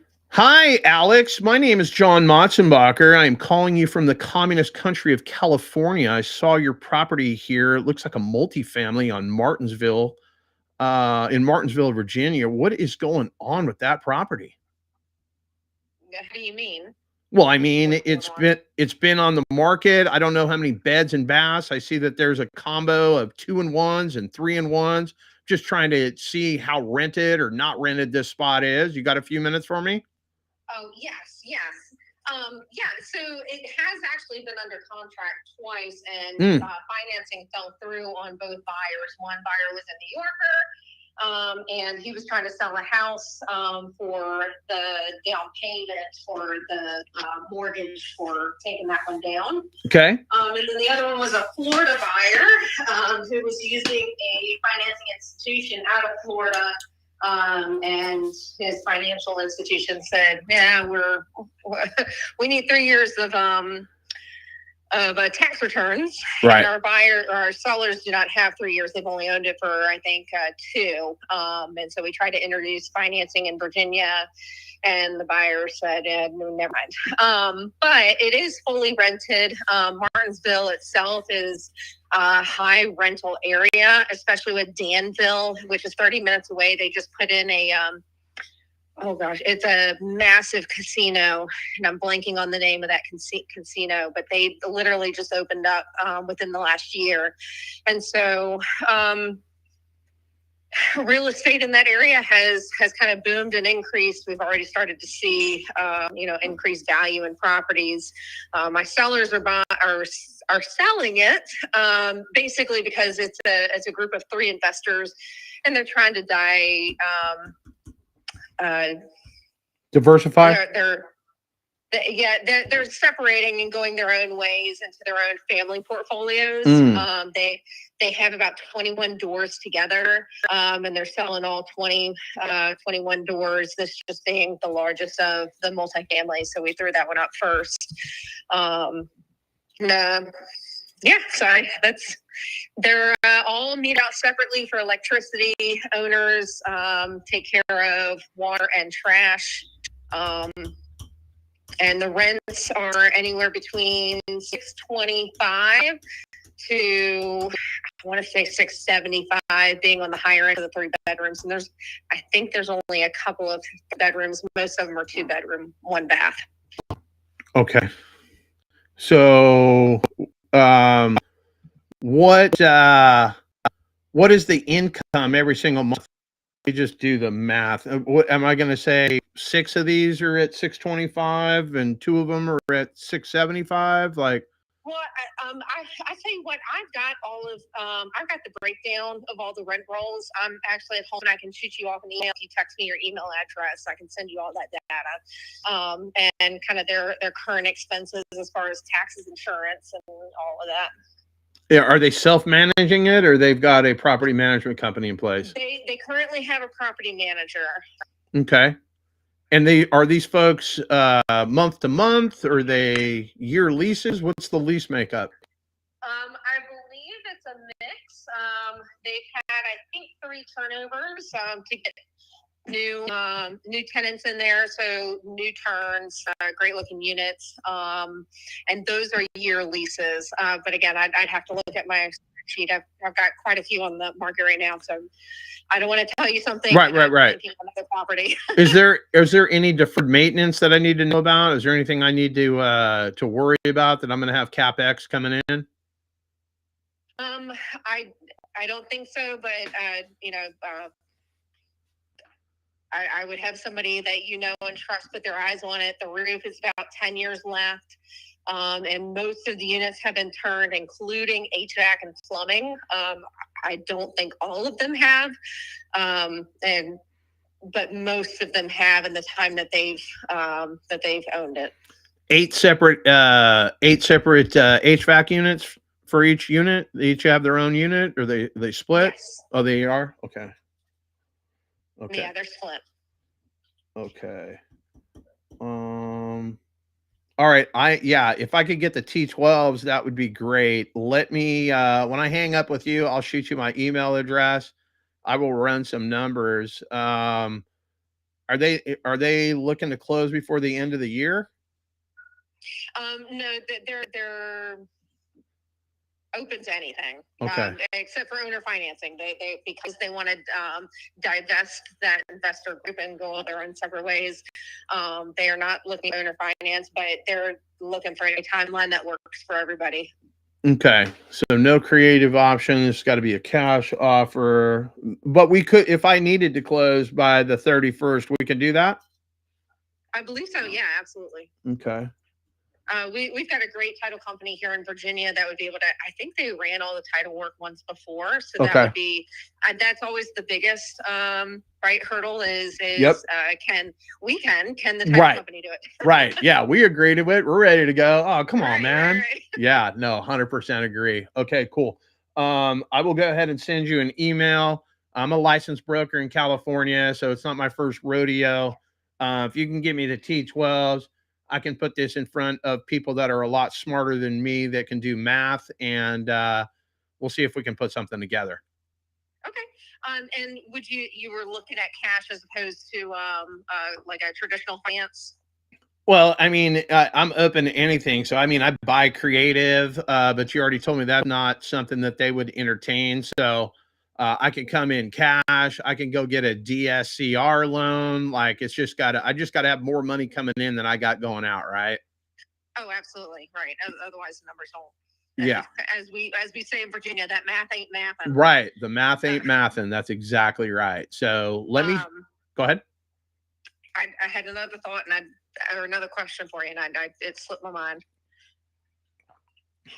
Shall we wait, or you want me to just shoot you? I'll shoot you. We're good. I'll shoot you my email address, and then if you remember that question, you can put it in the email. Absolutely, yes, sir. All right, I appreciate it. Thanks for taking a few minutes with me, Alex. You have a great day. You're welcome. Bye-bye. Awesome. Okay. So, I mean, I actually have all that information too. What's this? Oh, you do? Yeah. Okay, I'm gonna send her because I don't want to be a liar. Yeah.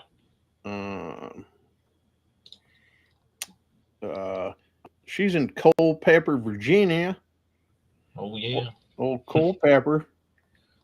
Never fucking heard of Culpeper.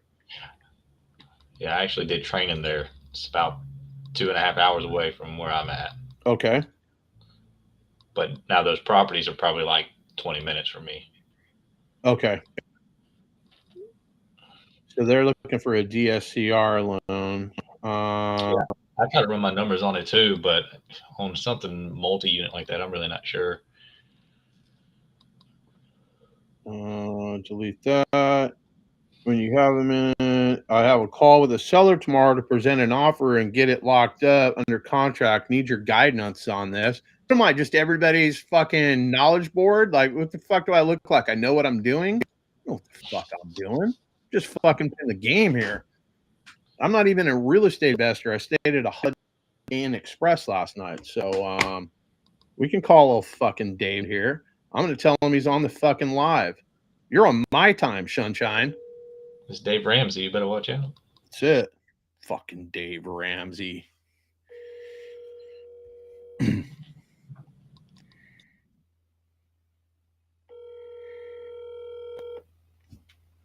Opportunity is knocking. It's fucking ringing. It's fucking angel time too. 11:11. Now it's 11:12. Your call has been forwarded to an automated voice messaging system. 9-1. I'm not even going to leave a message because this dude, I know for 100% sure this dude is on the other line banging phones. Like that dude makes phone calls all day long. And he can do one thing that I can't do, and that's be nice. Because I'm not really nice. I'm super aggressive. I come at you. I give zero fucks. Like that agent, she was going to start to take some attitude with me, right? She's like, well, as far as what? Like, I was like, well, hey, this, that, the fucking other thing. Then we got on the same page, right? So a lot of agents, they'll try to check your ass up. That just ain't going to happen to me. I can go the best. Okay, so Nate's got a question here in the thing. What are the qualifications for a loan modification? Well, basically, they're going to run your credit, et cetera, and so forth. They're basically, they want to know why you need a loan modification. Everybody in the back end is fighting in our team chat. I don't know what's going on here. So they're going back and forth. I'm not even going to catch up on that soap opera. I do not care. Like, it's not my job to figure out if this is worth that and that's worth this. Blah blah blah. Esteban, everybody's binging and bonging on my phone. She drives me absolutely insane. So I am Esteban's dancing monkey. I am the man on the streets, Mott's. If you have questions, I will try to answer them. Let's see, Napping Sloth here. He's fucking back in the building. The Napping Sloth. It's just such a fucking great name. I fucking love it.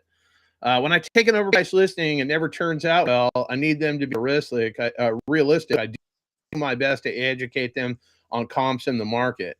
Oh yeah. But everybody is so smart, right? And it's gotten worse, right? That we've got the internet, we've got Zillow. People think that Zillow is like the Kelly Blue Book for houses. Well, Zillow says my house is worth 237. Well, okay, has Zillow been here? Have they been in your house? Like, they're basing it on this, that, and the other thing. So you can sit there and you can argue with folks, or you can put it on the market at their number and just say, hey, 5 days has gone by. I haven't had a single call. And they will still blame me. Well, what are you doing? Well, I'm sitting here trying to let you know that you're way overpriced. It's not me telling you overpriced. It's the market telling you you're overpriced. And, that's a tough situation. And then it's a great way for me to go get expired listings. When your listing expires, it's one of two things. One, it's the price. Or two, your agent doesn't answer their phone. How many phone calls have I made in the last couple of days? The agent hasn't called me back. Lots. Or they shoot me a text message. Hey, you called about this, that, and the other thing. I sent one guy a message. Yeah, I was looking at that. Did you call me back? Radio silence. They don't have time. They don't want to reach out. Sometimes, hasn't happened lately. Sometimes I will reach out to agents and they'll be like, hey, our seller's not interested in anything creative finance or subject to, because everybody's just banging on them with that stuff. They lead with the seller finance, like we've discovered here today. You can't do that. You have to figure out what problem the seller is trying to solve. That's the best way to do it. Have you ever tried or looked at taxes that are late? Like paying their taxes and leveraging that for them? Yeah. Or how would that work? But basically, just because their taxes are late, yes, they have a problem, doesn't mean they want to sell their house. Do you have a way that you can help me pay my taxes? This is a like 20 or 30 unit apartment complex. Okay. So drove by. Is it on the market? I'm sorry? Is it on the market? No. Okay. No. So they're behind on taxes. Yep. The outside, you can tell the landscaping's all gone down. There was a couple months ago, or one of the exterior units, a vehicle actually drove into the patio, and they just basically finished demolishing it, but they didn't fix it or anything. You can definitely tell that they're kind of struggling. I did a little more digging into it, and they own a couple other apartment complexes, and it seems like they put their lower credit level tenants into this because they're kind of just letting it go and kind of do anything. So it's only delinquent by a couple of days, right? They were due December 12th, but it's tax bill's like $14,700 something. But I don't know, all these indicators, red flags that they're in a lot of trouble. It is a corporation that owns it, or LLC of sorts, not a single private individual. But I haven't done a deal yet, and I'm looking at a 20, 30 unit, swing fence, right? Mm-hmm. So I don't know. I need maybe just turn you over the address, whatever, and just take notes on it. What would your exit strategy be on that property? You would take it down. How would you buy it? What would you do with it? Well, I'd love to kind of do like a birthing on it as the flip the rents over, or as the units turn over, upgrade the unit and bring up the rent for it, and then after, I don't know, 10 years or however long that takes to get those up and to show constant income, then sell it at 10 years. Okay, yeah, we can definitely entertain that. Napping Sloth, if Esteban was here, I could tell you exactly that. We've got a link for the back room here where all the cool kids hang out, and then Esteban would have to send that to you. He was gonna be 45 minutes, but he lied to me. He basically just fucking left me here. He's like, here, I'm gonna play the organ music for you, monkey. Just dance, and that's basically what I've been doing for an hour and 40 minutes. So, Sloth, I will work on that for you. Did you say you had a showing? Okay, yeah. Don't be a glorified Uber driver. Go over there and fucking sell them that house. I don't show buyers houses at all, unless my close friends or they've done a deal with me in the past. I drive people around and do that. Buyers do not have to buy. Sellers have to sell. So I go after listings. Yeah, DM it. That's a good idea. So do we have any other questions? I've got to go unlock the gate here at my house. Is Julius in here? He's not in here anymore, is he? Okay. I need to go unlock the gate for my gardener. But I will hang out. I need water too. We have nobody. Anybody else have any other questions?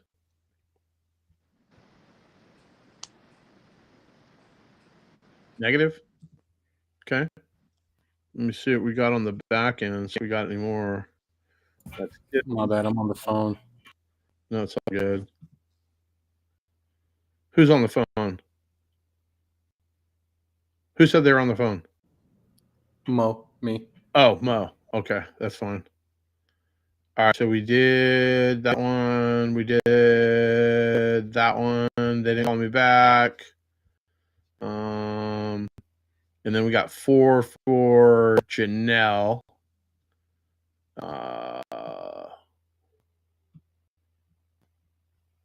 And then that agent never called me back, Joey, on that one you sent yesterday on East Mile 12.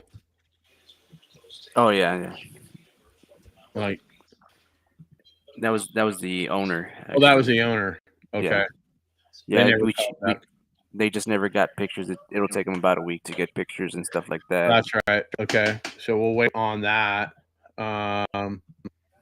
Any other questions here in the chat? There are none. Do you guys have any questions? Anything that I can help you with? Otherwise, I need to be banging phones on my on-market stuff. I got 3 text messages. Let's see what that is. Oh, somebody is a pastor now, unless we uncover something. Okay.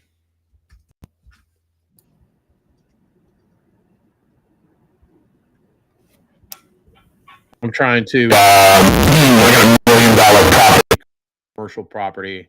They'll do seller finance here in Fresno, so I got to work on that here too.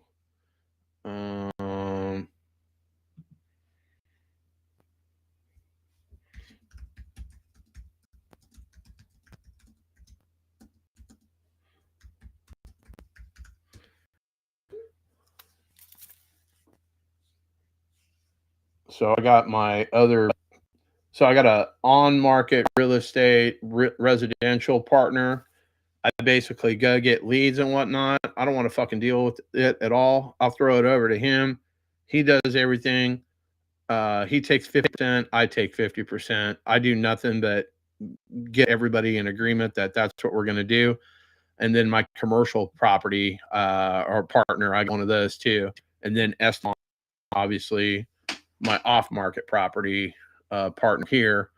And then, but basically, I'm just the entertainment. He is the pretty face, and I'm the talent. Like, let's just not kid ourselves. And he's not here to debate, so I'll tell you whatever the fuck I want to tell you about him.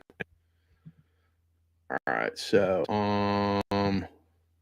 which one? Okay, that was that one. So I am trying to do that. David, Call me back.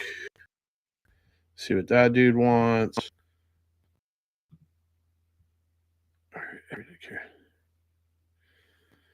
Okay, so somebody's trying to sell me a knife. Like, I don't need any more knives. I got plenty of those.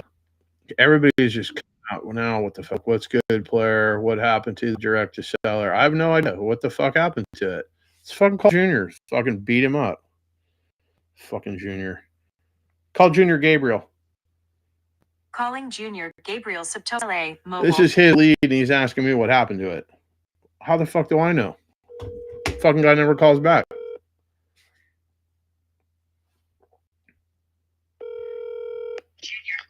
What's up, Monty? Hey, I'm on the live. So the guy never called us back. What do you mean? What's up with? Or is that the lady? What lady? What's the one? What's Verdugo Loma Drive? Which one's that? That's the 5plex, bro. Okay, that guy has never called us back. Every time we call the fucking guy, he's doing something else. Send me the guy's phone number. I'll call his fucking ass right now. All right, I'll shoot it. Wait, I got that other one agent out in St. Augustine. What's his name? Austin. They countered back, bro. So I'm just gonna raise the listing price. I'm gonna keep the 10% down since she really was 20. So I'm just gonna put in interlace the interest, raise up the price, keep that the same terms in place, and I'm gonna send them that offer like that and see if he bites. But let me send over that number so we could holler at this guy real quick. Okay, send that over to me, and then I haven't looked at the St. Augustine or whatever the fuck the deal is. Is that something you and Esteban were working on? That's the dude you called on the weekend, dog. Okay, that's what I'm doing all day is I'm making calls. But I got another call coming in, so send me over that deal, and I will.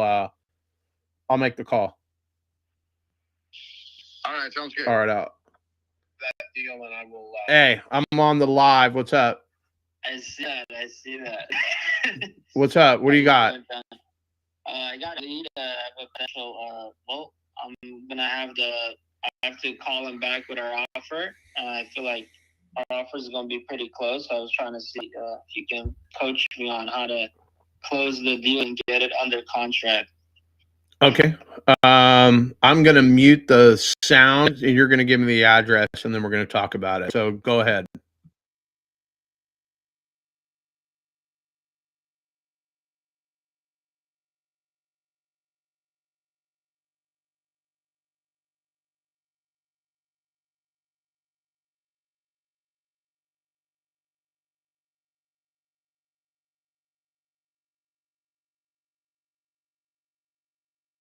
It's vacant. Seller's ready to go. Seller lives in Monterey. The brother showed us the property. Mom passed away, so it's a probate. Yeah. Has it already been through probate, or it still has to go through? I think this was his house, but the grandma lived in there. Once she passed away, he doesn't want the house anymore. Okay. Yeah. What's he want for it? Well, I think I'm gonna hit him at 300 to possibly 310. Let's see what he says. I think he's okay with that. So I was trying to set up expectations with him. It's like, hey, this is the title company we're using. I'm gonna need to put a lockbox on there so I can, show my contractors or something like that, so we can view the property. So it's going to be a cash deal? Yeah, I'm trying to see how do you set the expectations whenever you are doing a deal like this. What do you think the ARV is? 440, 450. At the ceiling. Okay, so let's call it 450. Yeah. So, okay, how much work does the house need? I would say probably it's in the 40s to upwards of maybe 60,000. Yeah, then you can't offer 300,000. Like, it's not going to make sense. If you got 460,000 as your ARV, right, minus 30%, you're basically at 322 minus $60,000. Right. Now you're at 262. How much money are you looking to make on this thing? Well, the guy that I went and looked at, he said we can potentially sell this to one of his buyers for like 340, right? So that's why we were gonna go in with a 300, 310, maybe even upwards of 320. And he's really confident that he can sell this to 340. Okay, so well, it sounds like you got it figured out then. If you got a guy that'll pay 340, which would be, I mean, it doesn't make any financial sense what you're telling me right now. Right. I'm just trying to see how do you have the conversation with the seller and how do you set the expectations? I tell you what I'm willing to pay for your house. Okay. Hey, I'm willing to pay fucking $250,000 for your house. Can we get a deal done? No. Okay, well, where do we need to be? And I never even make offers. I let them tell me. Right. So there is no real expectation. Either I got an end buyer already. I think you guys are way over fucking priced. You giving them. Because let's say I come in, I pay $340,000 for this house. I got to put $60,000 in it. Now I go sell it for. Now I'm in at $400,000, right?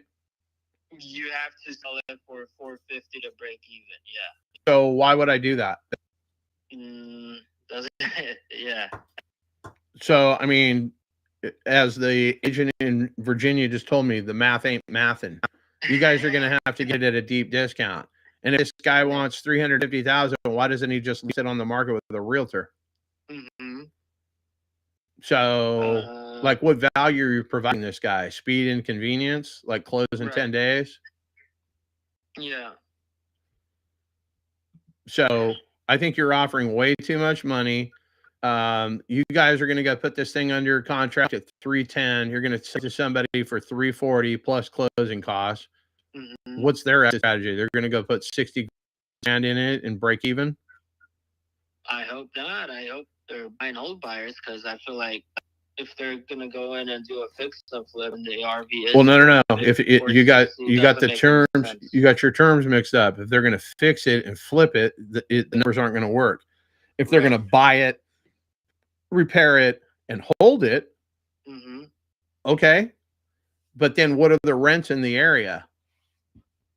I don't know. I haven't even looked at the rest. I was just trying to see like what's the conversation you have with the seller whenever you're going for the close, right? Like what is that conversation? See if you can. If I can do this, would you do that? There's my conversation. If I can do this, would you do that? If I can give you $300,000 for this house, can we get it done?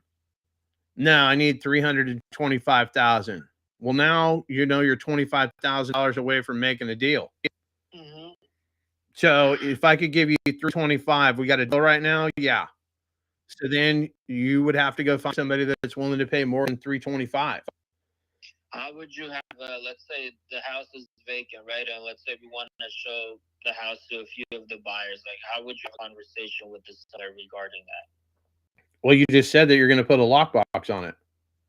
Yeah, but I'm trying to see, like, do I let him know? It's like, hey, we're going to have a lockbox in there. We need the keys to the house. I need to put a lockbox on this thing so I can get my contractors in and out. So I got one contractor over here that I use all the time, but he may be too busy, so I might have to send other contractors out. I don't have time to go meet these folks every single day, and when they want to get in versus when I can let them in are two different times. So yes.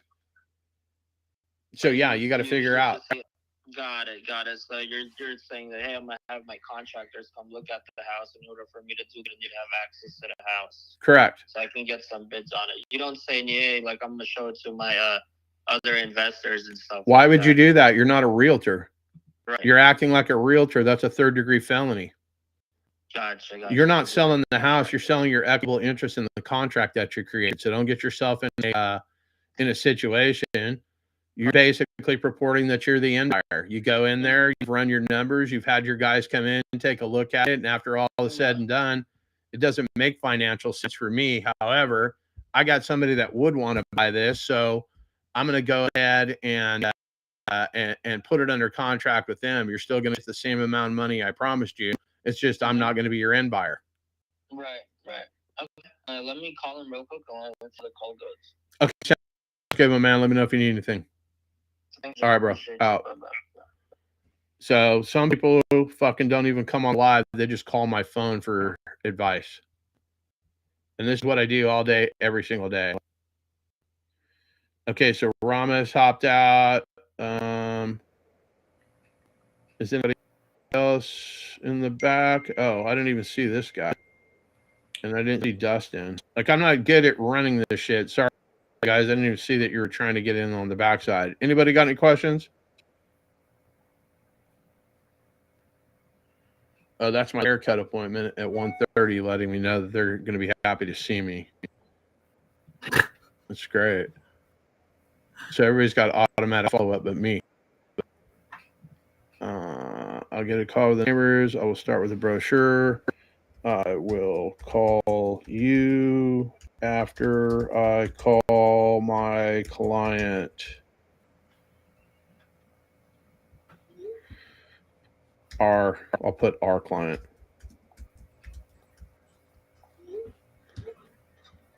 So, so that is my on-market property. There's Lisa. Hi, Lisa.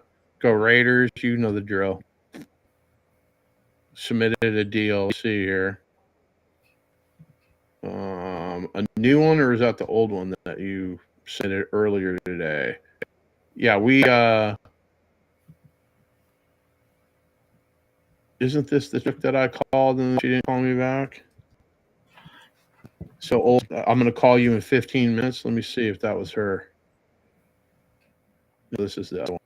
This one's not even on the market. So motivated seller, not listed. Okay, Lisa, what are they trying to accomplish?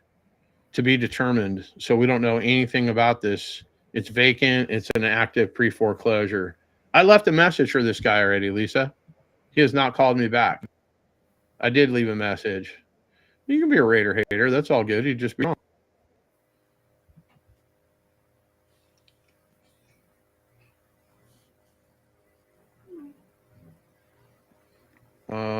I can't keep track of all the different spots that there's messages coming in. Okay, so Lisa, if you can hear me, I called that guy. I left him with voicemail, told him, hey, it looks like you're having some trouble with the bank. I'm not trying to buy your house, sell your house, any of that shit. Just trying to see if I can help you get the bank off your back. No return phone call yet.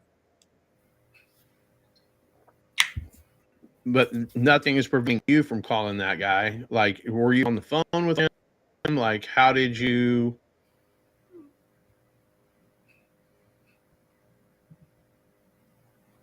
Okay, you call him. You got on the phone with him? You got the connection. Like, you know, what is he trying to accomplish? Is he trying to save his house from foreclosure? Is he ready to sell his house? Like, what's the end game?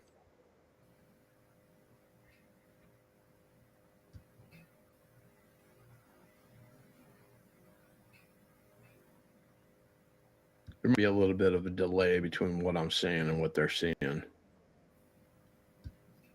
But let's see here. So basically, this house will rent for $2,400.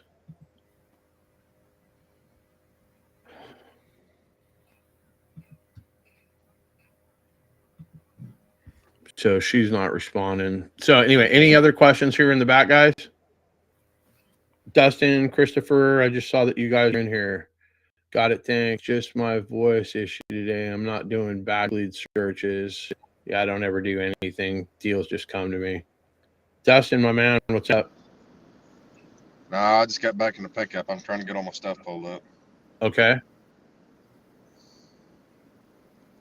I'm guessing not in California with that accent. No. Where you at? I'm in the panhandle of Texas. I reckon. God's country. Hell yeah. She's short and she's skinny, but she's strong. Her sister come out sideways and didn't even flinch. Yeah, I know you, man. You a Cryboy fan? Hey. Cryboy fan? Hey. No. Where's your team? I don't too much watch pro. I watch a I'm bunch of college. gonna fuck kick you off this podcast right fuck now, bro. I'm fucking with you. Oh, I'll watch a little San Francisco, a little Dallas. Okay. Kind of mess around. All right. All right. So what's your question? You're pulling it up on your deal? No, you can go ahead and go on if you want to. I was just kind of jumping in listening. I've been outside working, so I just now got back in where I could get on. What kind of work you do? I work in the oil field. Doesn't everybody? Like, that's what you guys do out there. Yeah. Hey. But you're broke, is Farm what and you're telling drinking. me. Said no. You Farm and work in the drinking. oil field. Yeah. Yeah. Farm and drink and farm, occasional oil field. You know how that shit goes. That a boy. Yeah, I had a boss that I used to sell cars with. That's what he did back in his younger days. Yeah, I know. I take care of a bunch of existing gas wells right now, trying to keep them running. Gotcha. All right. If you got any questions, just reach out. Okay.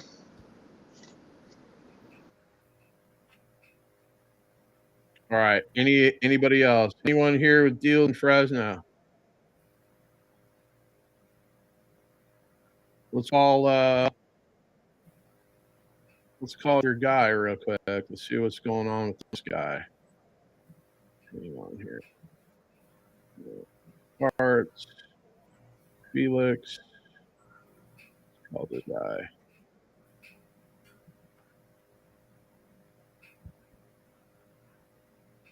Yeah, there's probably like 150 messages that have gone back and forth in the WhatsApp in the last 10 minutes. Like, they're just binging and bonging on each other back there. Let's see here.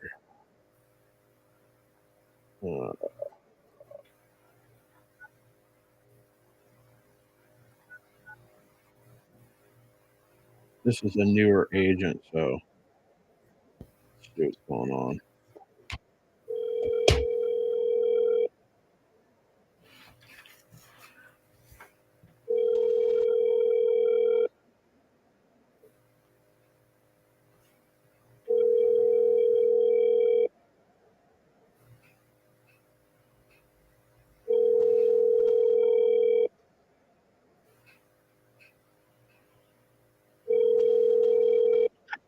Hi, this is Enrique. Enrique, John Motzenbacher called you last week about a property here on Bundy Avenue. You got a few minutes for me? Yeah, what's going on? I'm just trying to figure out if we can put a seller finance deal together. You think your seller's going to be open to that? Possibly. Okay.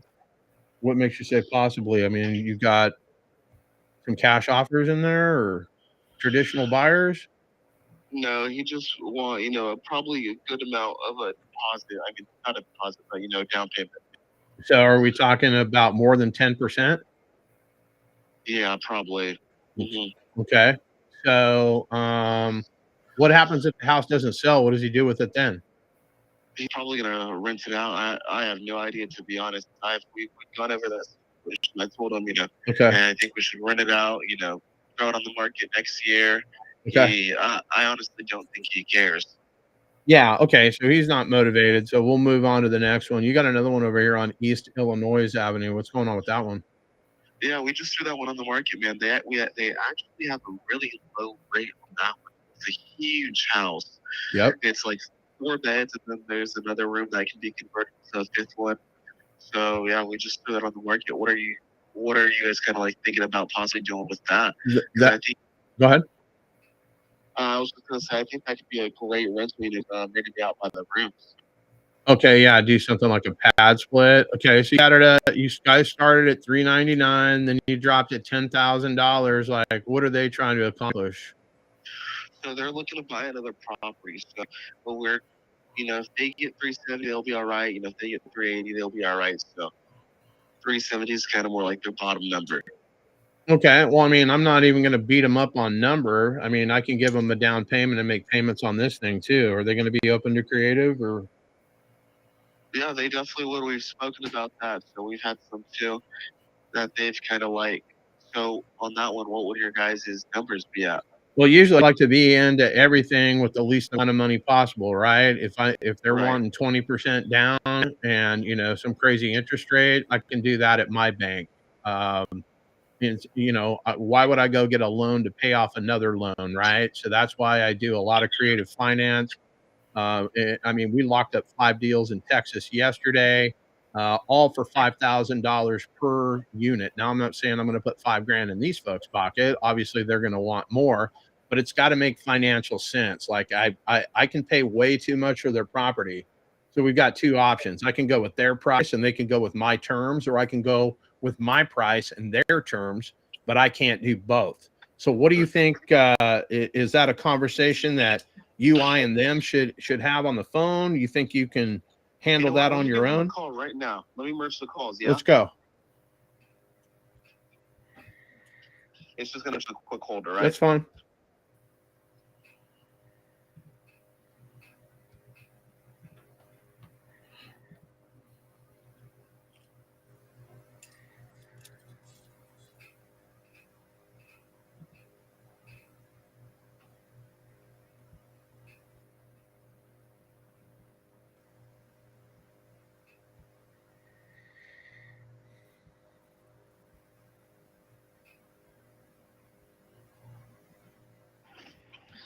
Hey, John. So I'm at the homeowner of 4532 Yep. East Yep. St. Louis.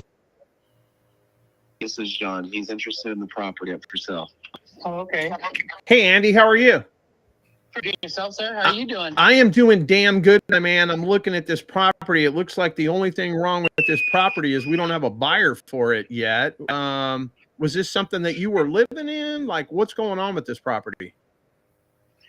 No, we still live in it. We just want to move to Squaw Valley too because I just want more land and I like the mountains. Like my wife, she loves the mountains so much. Gotcha. And that's why.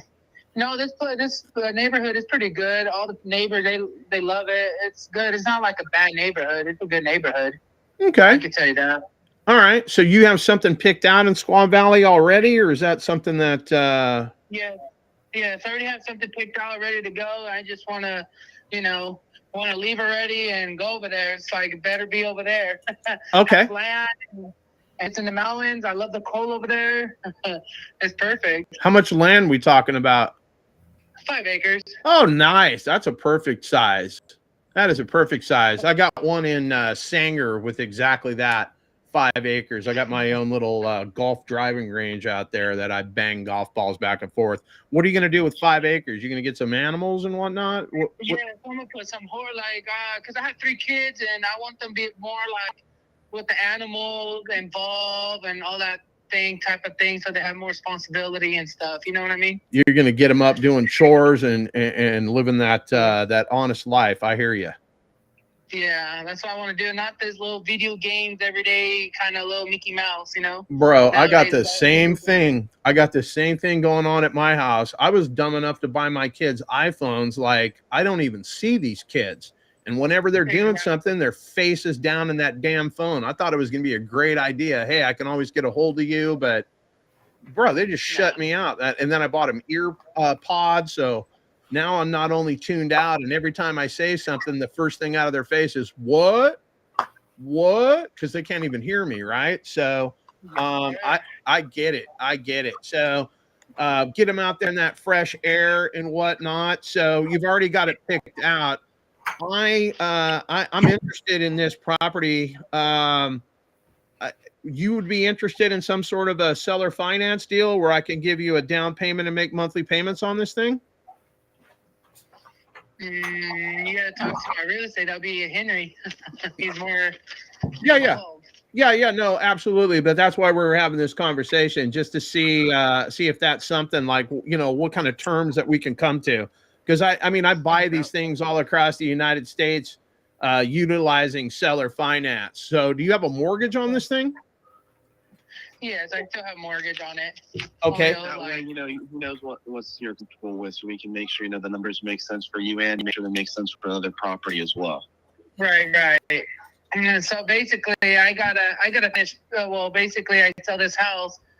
I have to have let me say, I gotta finish the mortgage and then put some money down for the new house. Yeah, we could take over the payments on the mortgage. That's not an issue. How much money you need for the new loan? I need to put 115,000.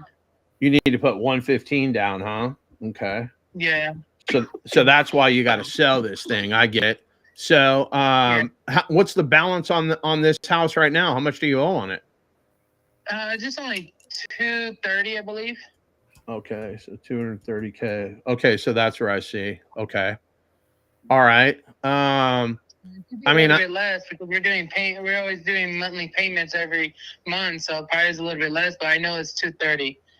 okay, yeah. If I went to the bank and whatnot, I could probably obviously I can get in for about 80,000. So I don't know about that 115. I see what you're saying. What's the current interest rate on the one that you've got right now? Interest rate, I don't. It's very low. I think I want to say it's like 3.1, Andy, or like 3.2. Yeah, really low. Yeah. One, yes. Okay. Yeah, I remember. We just paid that yesterday. Okay. And what's your stroke every month? How much is that? It's taxes, insurance. How much is that? Like almost 2,000 and I know 1,800. So 1,800, and that takes care of the taxes and the insurance too, right? Yeah, it should. But it's getting close to 2,000. Yes, sir. Hey, Andy, sorry to cut in, but yeah. So just the loan itself, it's about $1,060, and then property taxes and insurance with it, it's like 1,600. But I know the insurance is pretty high, so if you guys find like a lower premium, you guys could probably get that lower. But the property taxes just eat it up because they're like $400 a month on it. Mm-hmm. Yeah. Well, as you know, like it's hard to find insurance anywhere in California right now with this knucklehead that they got in as the insurance commissioner. I've had a hell of a time trying to find anything. And that's something you might want to look into too, Andy, is how much your insurance is going to be out there, because that can be construed as a fire area. Like almost 400. Yeah. Okay. All right. Yeah, I already find out. That's why I need 115 so I could put down so my mortgage is low. I don't want it high no more. Mm-hmm. This has been ridiculous having so high, and then you have to pay. So like if we move to Squaw Valley, like I told my girl, we need to pay more so we have less, but we still have insurance and everything. It's almost the same, but it's not because you're paying insurance. Right. A little bit less. That's why I'm trying to pay 115. It's because I have to. I gotcha. All right. And you've already got the place picked out. It's on the market. You guys have went and looked at it and all that stuff? Yes. Okay. All right. All right. Let me see if I can run some numbers. But if I came in and paid cash, like, I would have to be a lot lower than 389. I was just trying to figure out if there was a way that I could pay your 389 and make it financially pencil for me. I was looking to put, closer to 10% down, but that doesn't sound like that's going to work for you. Mm-hmm. Like if I came in, what about assuming a loan? Because I want to say they have an FHA loan, so those are assumable. I don't want to assume it. I just want to make the strokes on it. If I'm going to assume it, then basically I'm going to have to go qualify for it. And it takes a long time. I don't know how many of those you've done, but it could take 60 to 90 days. Yeah, they take a while. Yeah. And I mean, I'd be better off just going and getting my own loan at that point. But then I would not have the sweet interest rate, right? The 3.1% interest rate.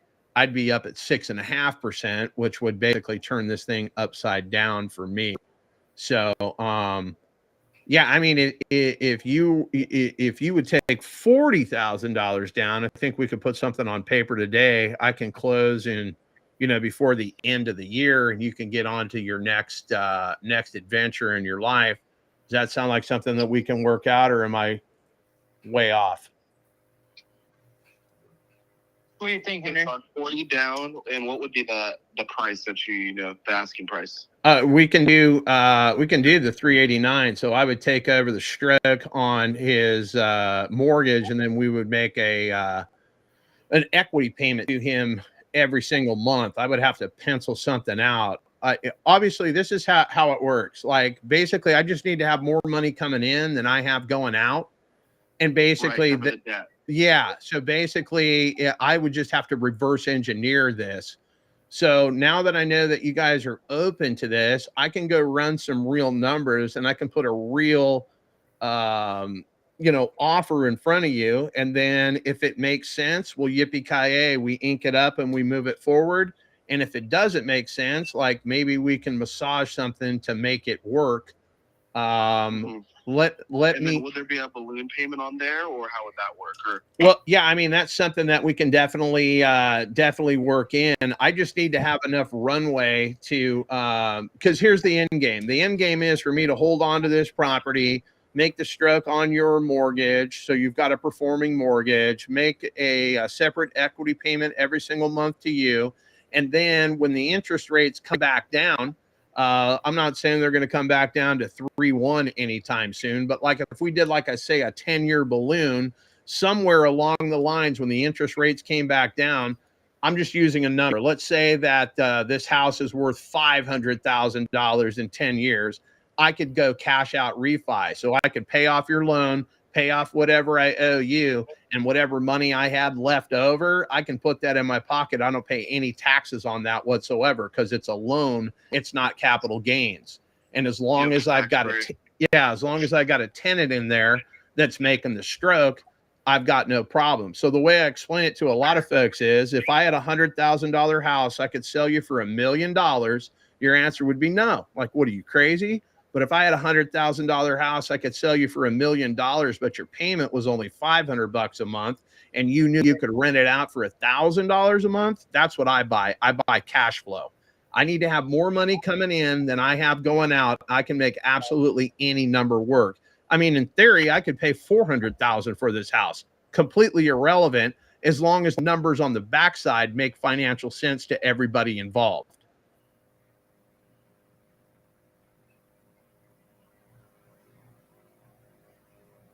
did you hear that, Andy? Yeah, I heard it. I'm just thinking because my girl's not here. She's at work, and she's the name of the house. It's not me. Yeah, well, basically, Andy, what we need to do, because John's going to run his numbers to see, what makes sense on his end. And for the 40,000, we got to see if, the numbers that he sends us back, if that would be able to, if the numbers are going to be looking similar, if you were going to put $115,000 down, because I think your payment, a month would be like $500, another, 500 for the insurance, right? So if we just got to make sure the numbers look good on our end, where you're not, stressing about, making all these payments. Do you get what I'm saying? And then if you guys do that numbers, and then we could talk about this when my girl's here, probably like around. Oh, I'm gonna be gone, damn it! But are you guys not tomorrow? Are you guys available later today? Yeah, it's a possibility. You guys chit chat, figure out what time works for you. I got kids to pick up from school and all of that kind of stuff. My girl comes home around like 5 o'clock, and I'm gonna be gone. Of course, go pick up my business.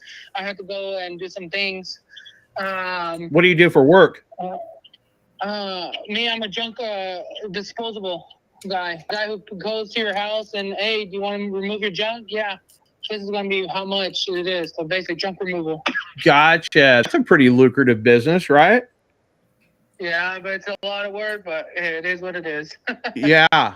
Yeah. Well, I mean, you sound like a guy that I could probably use because we're junking out houses all the time. I got a lot of investor buddies. So, really? Yeah, I might be able to. Yeah, I might be able to send you some business for sure. And then Enrique, what about this house that he's looking to buy? What if I could get on the phone with them and negotiate some sort of seller finance or subject to, and basically make it a win-win for everybody? So Andy could buy his house on terms like I'm buying his. You think that would make sense? Even better, man. Yeah, I've done it before. I've done it in Florida where a lady wanted way too much money for her house. I paid way too much money for her house, but then her credit was so trash that she couldn't buy gum. So I just ended up negotiating another deal for her on the house that she wanted. And basically we closed on two properties. I closed on hers, and then I helped her close on the next one. So that's the beauty with creative finance. Yeah, that we can solve a bunch of problems. If we could do that, that'll be nice. Oh yeah, absolutely, absolutely. So let's do this. Let me run some numbers. I'll shoot you a text, Enrique, and we can figure out when the best time is for Andy and the wife and you and I to hop on a call and see if we can pencil something out. I didn't bring a ring. I wasn't planning on getting down on one knee today to get married. So this is just our first date. Let me figure out what it is. And then if you guys feel comfortable, well, then we can call the pastor and pick out a venue and do all of this stuff to get serious about moving this deal forward. Fair enough? Yeah, it could be today. Yeah. I have no problem today. Like we could talk on the phone. My girl gets Yeah. out around 5 o'clock, and we could talk around 6. Okay, sounds good. So let me see how my 1 o'clock appointment pencils out, and I'll tell you exactly what I can do. I'm sure 6 o'clock is going to work for me too. Alrighty. All right, It should Andy. work for both of us. Yeah. Alrighty. Okay, Andy. It was nice meeting you, Enrique. I will. If you have more junk removal, I'm the guy. Okay, fantastic, my man. We'll get it done. Appreciate right, the time, fellas. Have a great day. Yeah, you too. Bye-bye. Okay, so that's basically how we do it. So now maybe I get a pencil a deal together to do something on that end. I don't know. But it's just a conversation. There's nothing magic about this shit. Can we agree? And Ishmael, if that's a house that you want to buy, there's your fucking deal right there. You're just going to have to come out of pocket. This guy needs down, cover the closing costs, and you're going to put 10 racks in my pocket. You can put 5 racks in my pocket because normally I'd make 10 racks and I would chop it with you. You put $5,000 in my pocket, we sing Kumbaya and right off into the sunset. But essentially, that is going to be my last call for the day. I've got to get to my on-market stuff. So every morning, we're going to go live at 8 a.m. and then we will we'll go to about noon. I'm trying to get all of my off-market stuff in the morning. And usually when Esteban's here, he can run the live and everything, and I can make more phone calls. So I'm just trying to answer your questions, try to make phone calls and whatnot. Agents are not getting back to us, as you guys could see. A lot of these agents just aren't serious about it. But that agent right there, it's a possibility. And those are 2 deals that, okay, wait, here we go. Hey, I was just about to end the live. Oh, you are? Oh. All right, there he is. You're in. I think. Bye. On his back. Like VD. Ligma? Can we hear you? Esteban, talk. I don't have any sound from you. No, not here either. No. I said, John, can you read my name? Yeah, there we go. No, I can't. What the hell does that say? It's Ligma. Let's see here. I don't see it on here because the thing's in the way. No, I can't read your shit. It's fine. What are you trying to convey? No, nothing. All right, so what's the game plan? Are we meeting later? What are we doing? What do I need to do? Basically, I've just been taking phone calls, answering whatever questions I can. Just got off the phone with the Fresno agent. Their one seller is not going to be realistic as far as a seller finance deal, but the second seller, he wanted $115,000 down. I tell them, hey, I can go to a bank and get a better deal than that. What if I did $40,000 down? And he is open to that. I probably should have shot him less than that, but I mean, we'll see if we can get it done. I've already got the buyer, which is that guy right there. And we'll see if we can get a deal penciled out. Okay, cool. So how do you do you have all the controls and you can get in, or because I'm in on your deal you can't get in? No, you started it from yours, so so I don't have access to anything on Like, yours. how do we? Yeah, we need to figure out how to pass the baton. I just looked up what ligma means.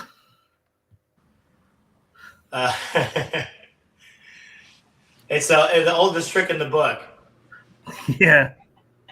What is going on here with my camera? I changed my camera too. There we go. All right, guys. Well, I guess that's pretty much it. If you guys are in the Discord or Facebook, whatever, like send me a message, whatever you guys need help with. And then tomorrow we're gonna go live again. We're probably gonna focus on the local list here. We'll probably do like some live walk-in properties or whatever. But whatever you guys want to see, or if you need help like underwriting a deal, or maybe handling a certain objection, whatever, just like let me know, and I can like do it tomorrow on the live, so that others that also want to know can know how to overcome that or do that. There's an event today with Pace Morby. It's a free event. It's at 3 p.m. Let me get the link for you guys. I really suggest Time or 3 p.m. Arizona time. which is 2:00 Pacific. 3 hours from now, basically. No, it'd be 2 hours. It's 12, bro. Oh yeah, 2 hours. Sorry, 2 hours from now. Math ain't mathin'. All right, Yeah, so I'm gonna let you do whatever. How do I mean, leave this on right now? Like, what do you need to do? I need to go unlock the gate. Yeah, I'm just getting the link. I'm gonna put it in the chat. Okay, I'm gonna go unlock the gate for my gardener. I'll be right back. So let me send you. Yeah, we're gonna have some live Q&As, and then basically they're gonna show you like how to partner up with me. It's all free. It's all free, by the way. I have all the tools and everything, so I got nothing to sell you guys. So how to partner up with other sub 2 students. That's the reason why I've been doing the lives. I just want to help out others, and there's plenty of ways for all of us to make money and work together, like paying others assignment fees, doing some gator lending, finding leads, calling buyers, whatever. Like I got it all. So I just put the link on the chat. You guys want to sign up? There's my number 2 for you guys. And then those who are on Discord, I'm going to post a link. Anyone can get access to the link. You can just go to the free Pace Morby group, and then there's a link on there. If you guys can't find it, I'll post it on my Facebook. I'll make a post, and then I'll post it on Discord as well. Appreciate that, man. Hey, Esteban, let me know if you need an extra TC. I feel like that'll really help the both of us. Who's talking? That will be Mobi's houses. Hasn't bought any houses yet, though. No, we need to get you more houses. Yeah. Okay. Yeah, sounds good. I'll get in contact with you. Yes, sir. Please, if you need anything, any help or anything, just let me know. What are you good at? Recently good at Trek contracts. Learned everything about them. I'm good with regular purchase agreements. But if you want me to like call and ask for EMD, whatever it is, I could do it. Cool. Yeah, are you hopping on the live tomorrow? Yeah, definitely. Okay. I got a couple meetings I got to deal with knuckleheads like Eric there, who I got to pick up their slack. But today? Basically, what John is doing, what I'm doing, like I've been running the whole show on my own, like from calling sellers to buyers to like everything. So just showing you guys how to do it. So I gotta slap some people in the back with a wet noodle after this. But yeah, I'll post my I think my number's in the Discord. So yeah, I don't want to I have your number. Okay, yeah. So just shoot me a text and then we'll figure something out. Yes, sir. I think we have we just got 5, but those are already under contract. And I have maybe like 2 or 3 we'll probably need to TC. I do a lot of stuff in Texas, so I'm sure we can find something for you. Perfect. Yeah, definitely. Cool. Well, I don't know. John highlighted me here, so I can't send the live. So we're just gonna stare at each other in this live awkwardly until John. I'm gonna go ahead and Oh. open this link in the new tab and save it. Told you. Yeah. So John went to go walk his dog. Is that what I'm hearing? His biggest challenge, his biggest speaker list, his biggest giveaway. Yeah. You gotta let the gardeners in. Yeah. So it's free. John, can you put that link on the chat? I don't know what it add is. it on the, Oh, Ligma? it's Okay. yeah, the link on the chat. Can you add it on the QR code so others can scan? QR codes. Add one. Link. Paste. Morby. Live.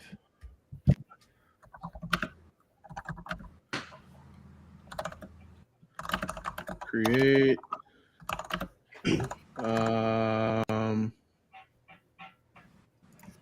Image leads, Discord. How come I didn't? Oh, here. Oh, show. Oh, I didn't even know you could do that. I didn't Yeah, so go ahead and yeah, it's like below the normal ones. That's well, wild. that's pretty cool. I wonder if I could add it up here. No, I can't. Yeah. So for those of you guys who join, I'll make sure you get your first deal before the end of the month, whether it's a JV deal, helping you find a buyer or something. Just gotta make sure you're action takers. So that's the reason why I'm here on this live. I know there's a couple of you guys who are tire kickers, and there's a couple here who will take action. So you guys scan the QR code. If you're on the Discord, you'll see me in the Discord. If you're on the A1 Discord, you'll see me there soon. We'll be live again tomorrow, and I'll update you guys in the Discord if anything changes. 8 o'clock was live. Somebody was in here. Let's see here. That was Dustin. I don't know if he's got a question or not, but I just added him to the mix. Yeah, you do that actually. I'm gonna hold on. Let me. I'm just gonna be all ramble. Someone had a great question. I'm trying to look for it. Damn.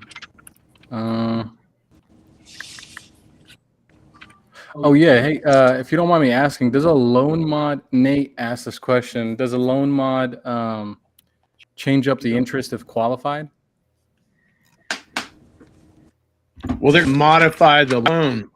So yesterday, somebody was on here. The guy had like a 3.7% interest rate.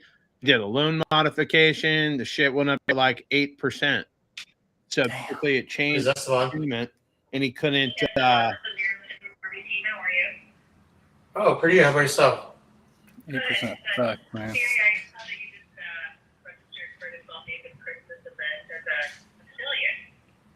Yes, I'm a subsidy student. Awesome. Very good. Did you get an affiliate link emailed to you? You know what? I probably did, but I have way too many emails coming in. So I had to create different emails like for everything. Gotcha. You feel free to use that link. You can post it on Facebook or social. Did you join us yesterday or? No, I missed it. I've been running a Facebook Live every single day with John Motzenberg, and I have another little community. So I'm trying to get everyone from all the different channels to use my affiliate link. So that link that I just signed up through, which prompted you to call me, I shared that link. So is that tied to my affiliate link? Yeah. Yes. Well, actually, did you sign up through somebody else's link? I don't know. It's fine. As long as they get in here. Wait, can you guys hear me? Yeah. Oh, they can hear me. Oh, they're on the line. Yeah, that's fine. I don't care. I guess as long as people join, I don't care about the. Yeah. Okay. That's good.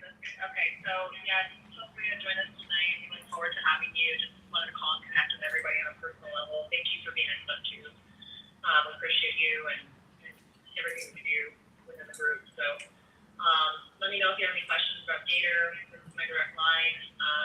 We are the first wave, me and my group of actual salespeople to join the P40 grant. So, Oh, that's awesome. Yeah, it's been pretty stinking cool. Well, since I have you on the line, at Pace More, we need to. I think they need another integrator. There's a lot of little things I think that could be better organized. I work with some of the like bigger students like Chai, Prakash, and some other people. So I know there's a lot of knuckleheads and stuff too. Even they pay the membership, and they're just knuckleheads. So I'm not a knucklehead. Yeah, you get that in every group. Unfortunately, that's just human dynamic. Okay, well I have to keep you in my back pocket. Okay, yeah, keep my number. Feel free to call me if you ever need any help with anything, especially anything to do with Gator. Like we're going to be I think eventually we'll move into some too as well. So we're starting with the Gator community, and We should have a Gator fund. That'd be great. I agree. Yeah, no, I totally agree. To have like internally, you mean? Yeah, like some kind of Gator fund where all the sub 2 students, just how we're doing the sub 2 fund, something very similar. And I think that would be really, really great opportunity for everybody. Yeah, I agree. I'll bring that to light actually in our group chat. Thank you for that input. Yeah, I need to get the credits once the fund starts though. Maybe we could name it like after my name or something. You need a 0.00001%. Yeah, I'm just joking. But all right, hey, I appreciate you calling. No problem, Esma. Thank you for your time, and I'll talk to you soon. Thank you, likewise. Okay, take care. All right, they call me from Pace. So, that's an affiliate link. You guys I gotta hop go in there. It's at about rescue my wife. I'll be right back. 2 hours. So you can end it. Look at John. All right, I guess we'll stay here again. That's cool, guys. What do you? I can't see anybody's name here, so I don't mean to be disrespectful. But the guy with the cowboy hat, I forgot your name, bro. What's your name? Justin. Justin? Yep. Oh, Justin, what's going on, bro? So, what do you need help with the most? What's stopping you from getting your first deal? Well, I was looking at it. I was telling John earlier that kind of swinging for the fences here. I got a nice property that I've been kind of eyeballing for quite a while. It's a multi-unit, like 30 units. Just looked up actually today. The taxes went delinquent 2 days ago on their first installment. They were due on the 10th for our county. The outside, just the maintenance, yardscape, landscape, all that.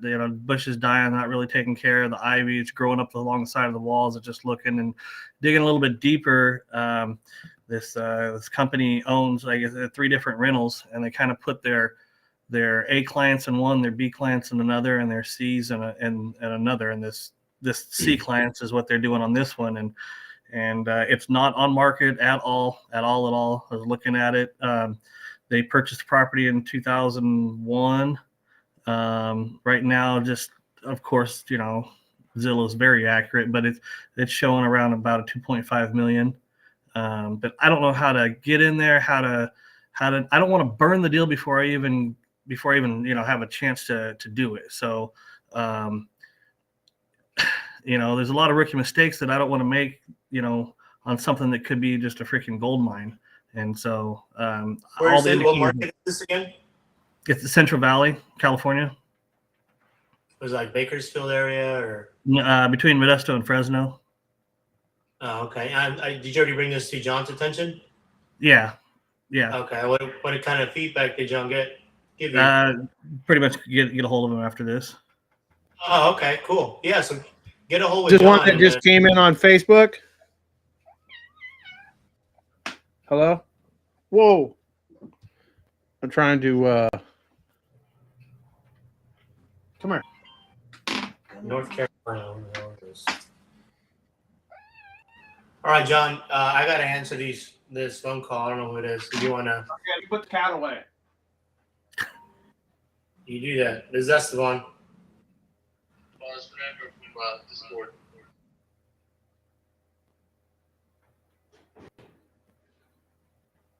That it's subject to with, and they were down there in the seller.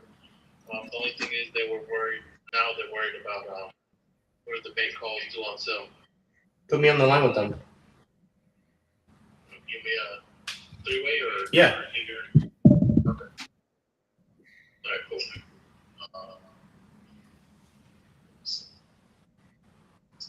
That way you can explain it better. Yeah, what was I didn't catch your name. Give me the your name and the address. Wait, hold on. Yeah, give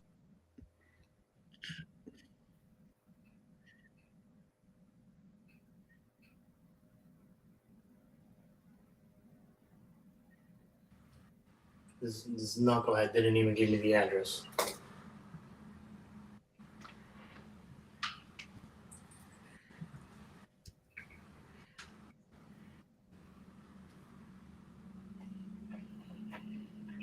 Yeah, I was just on the phone with her. She didn't answer. I just talked to her 5 minutes ago. Okay, just text me. Do me a favor. Just text me the name and the address. That way, when she does call you back, I know what I can reference to. Okay, text you her name. Yeah, and the address. Unless okay, you want me to call. You want me to call her? Yeah, you can try to call her. What? I just call with her. What's her phone number? It's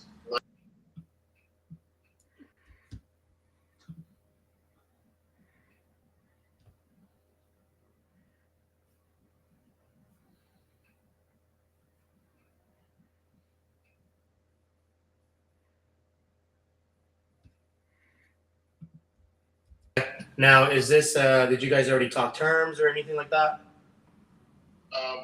So we didn't get into the details. I told her, like I said, I told her about it. She was down. I sent her the contract that Eric told me to send, and after that, I think I told you about it. She basically ghosted me. She wouldn't call me back, text me back. Then I called her back today, and then she finally answered. Okay. All right. Let me give her a call. I think they just got scared with the due on sale clause or something. Okay. Let me give her a call. All right. Let's see if she answers. Posting's nice. Been on market for 117 days.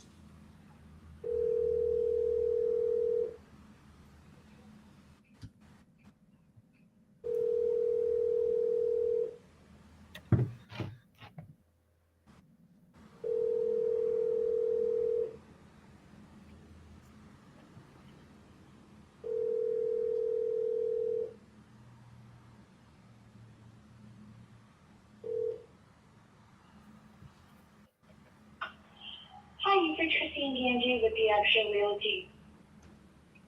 I guess it's not an answer. I was trying to show you guys how to overcome a due on sale objection on the live, but guess we'll leave that for tomorrow. All right, guys. Well, where's John? I don't know. He just kind of walked out. Yes, I guess. I still got to work, so let me. Brian. So yeah, get with John after this, and then I'll take a look. I'll take a look with that on that property with him.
All right. Does anybody need like help, like dispo or anything?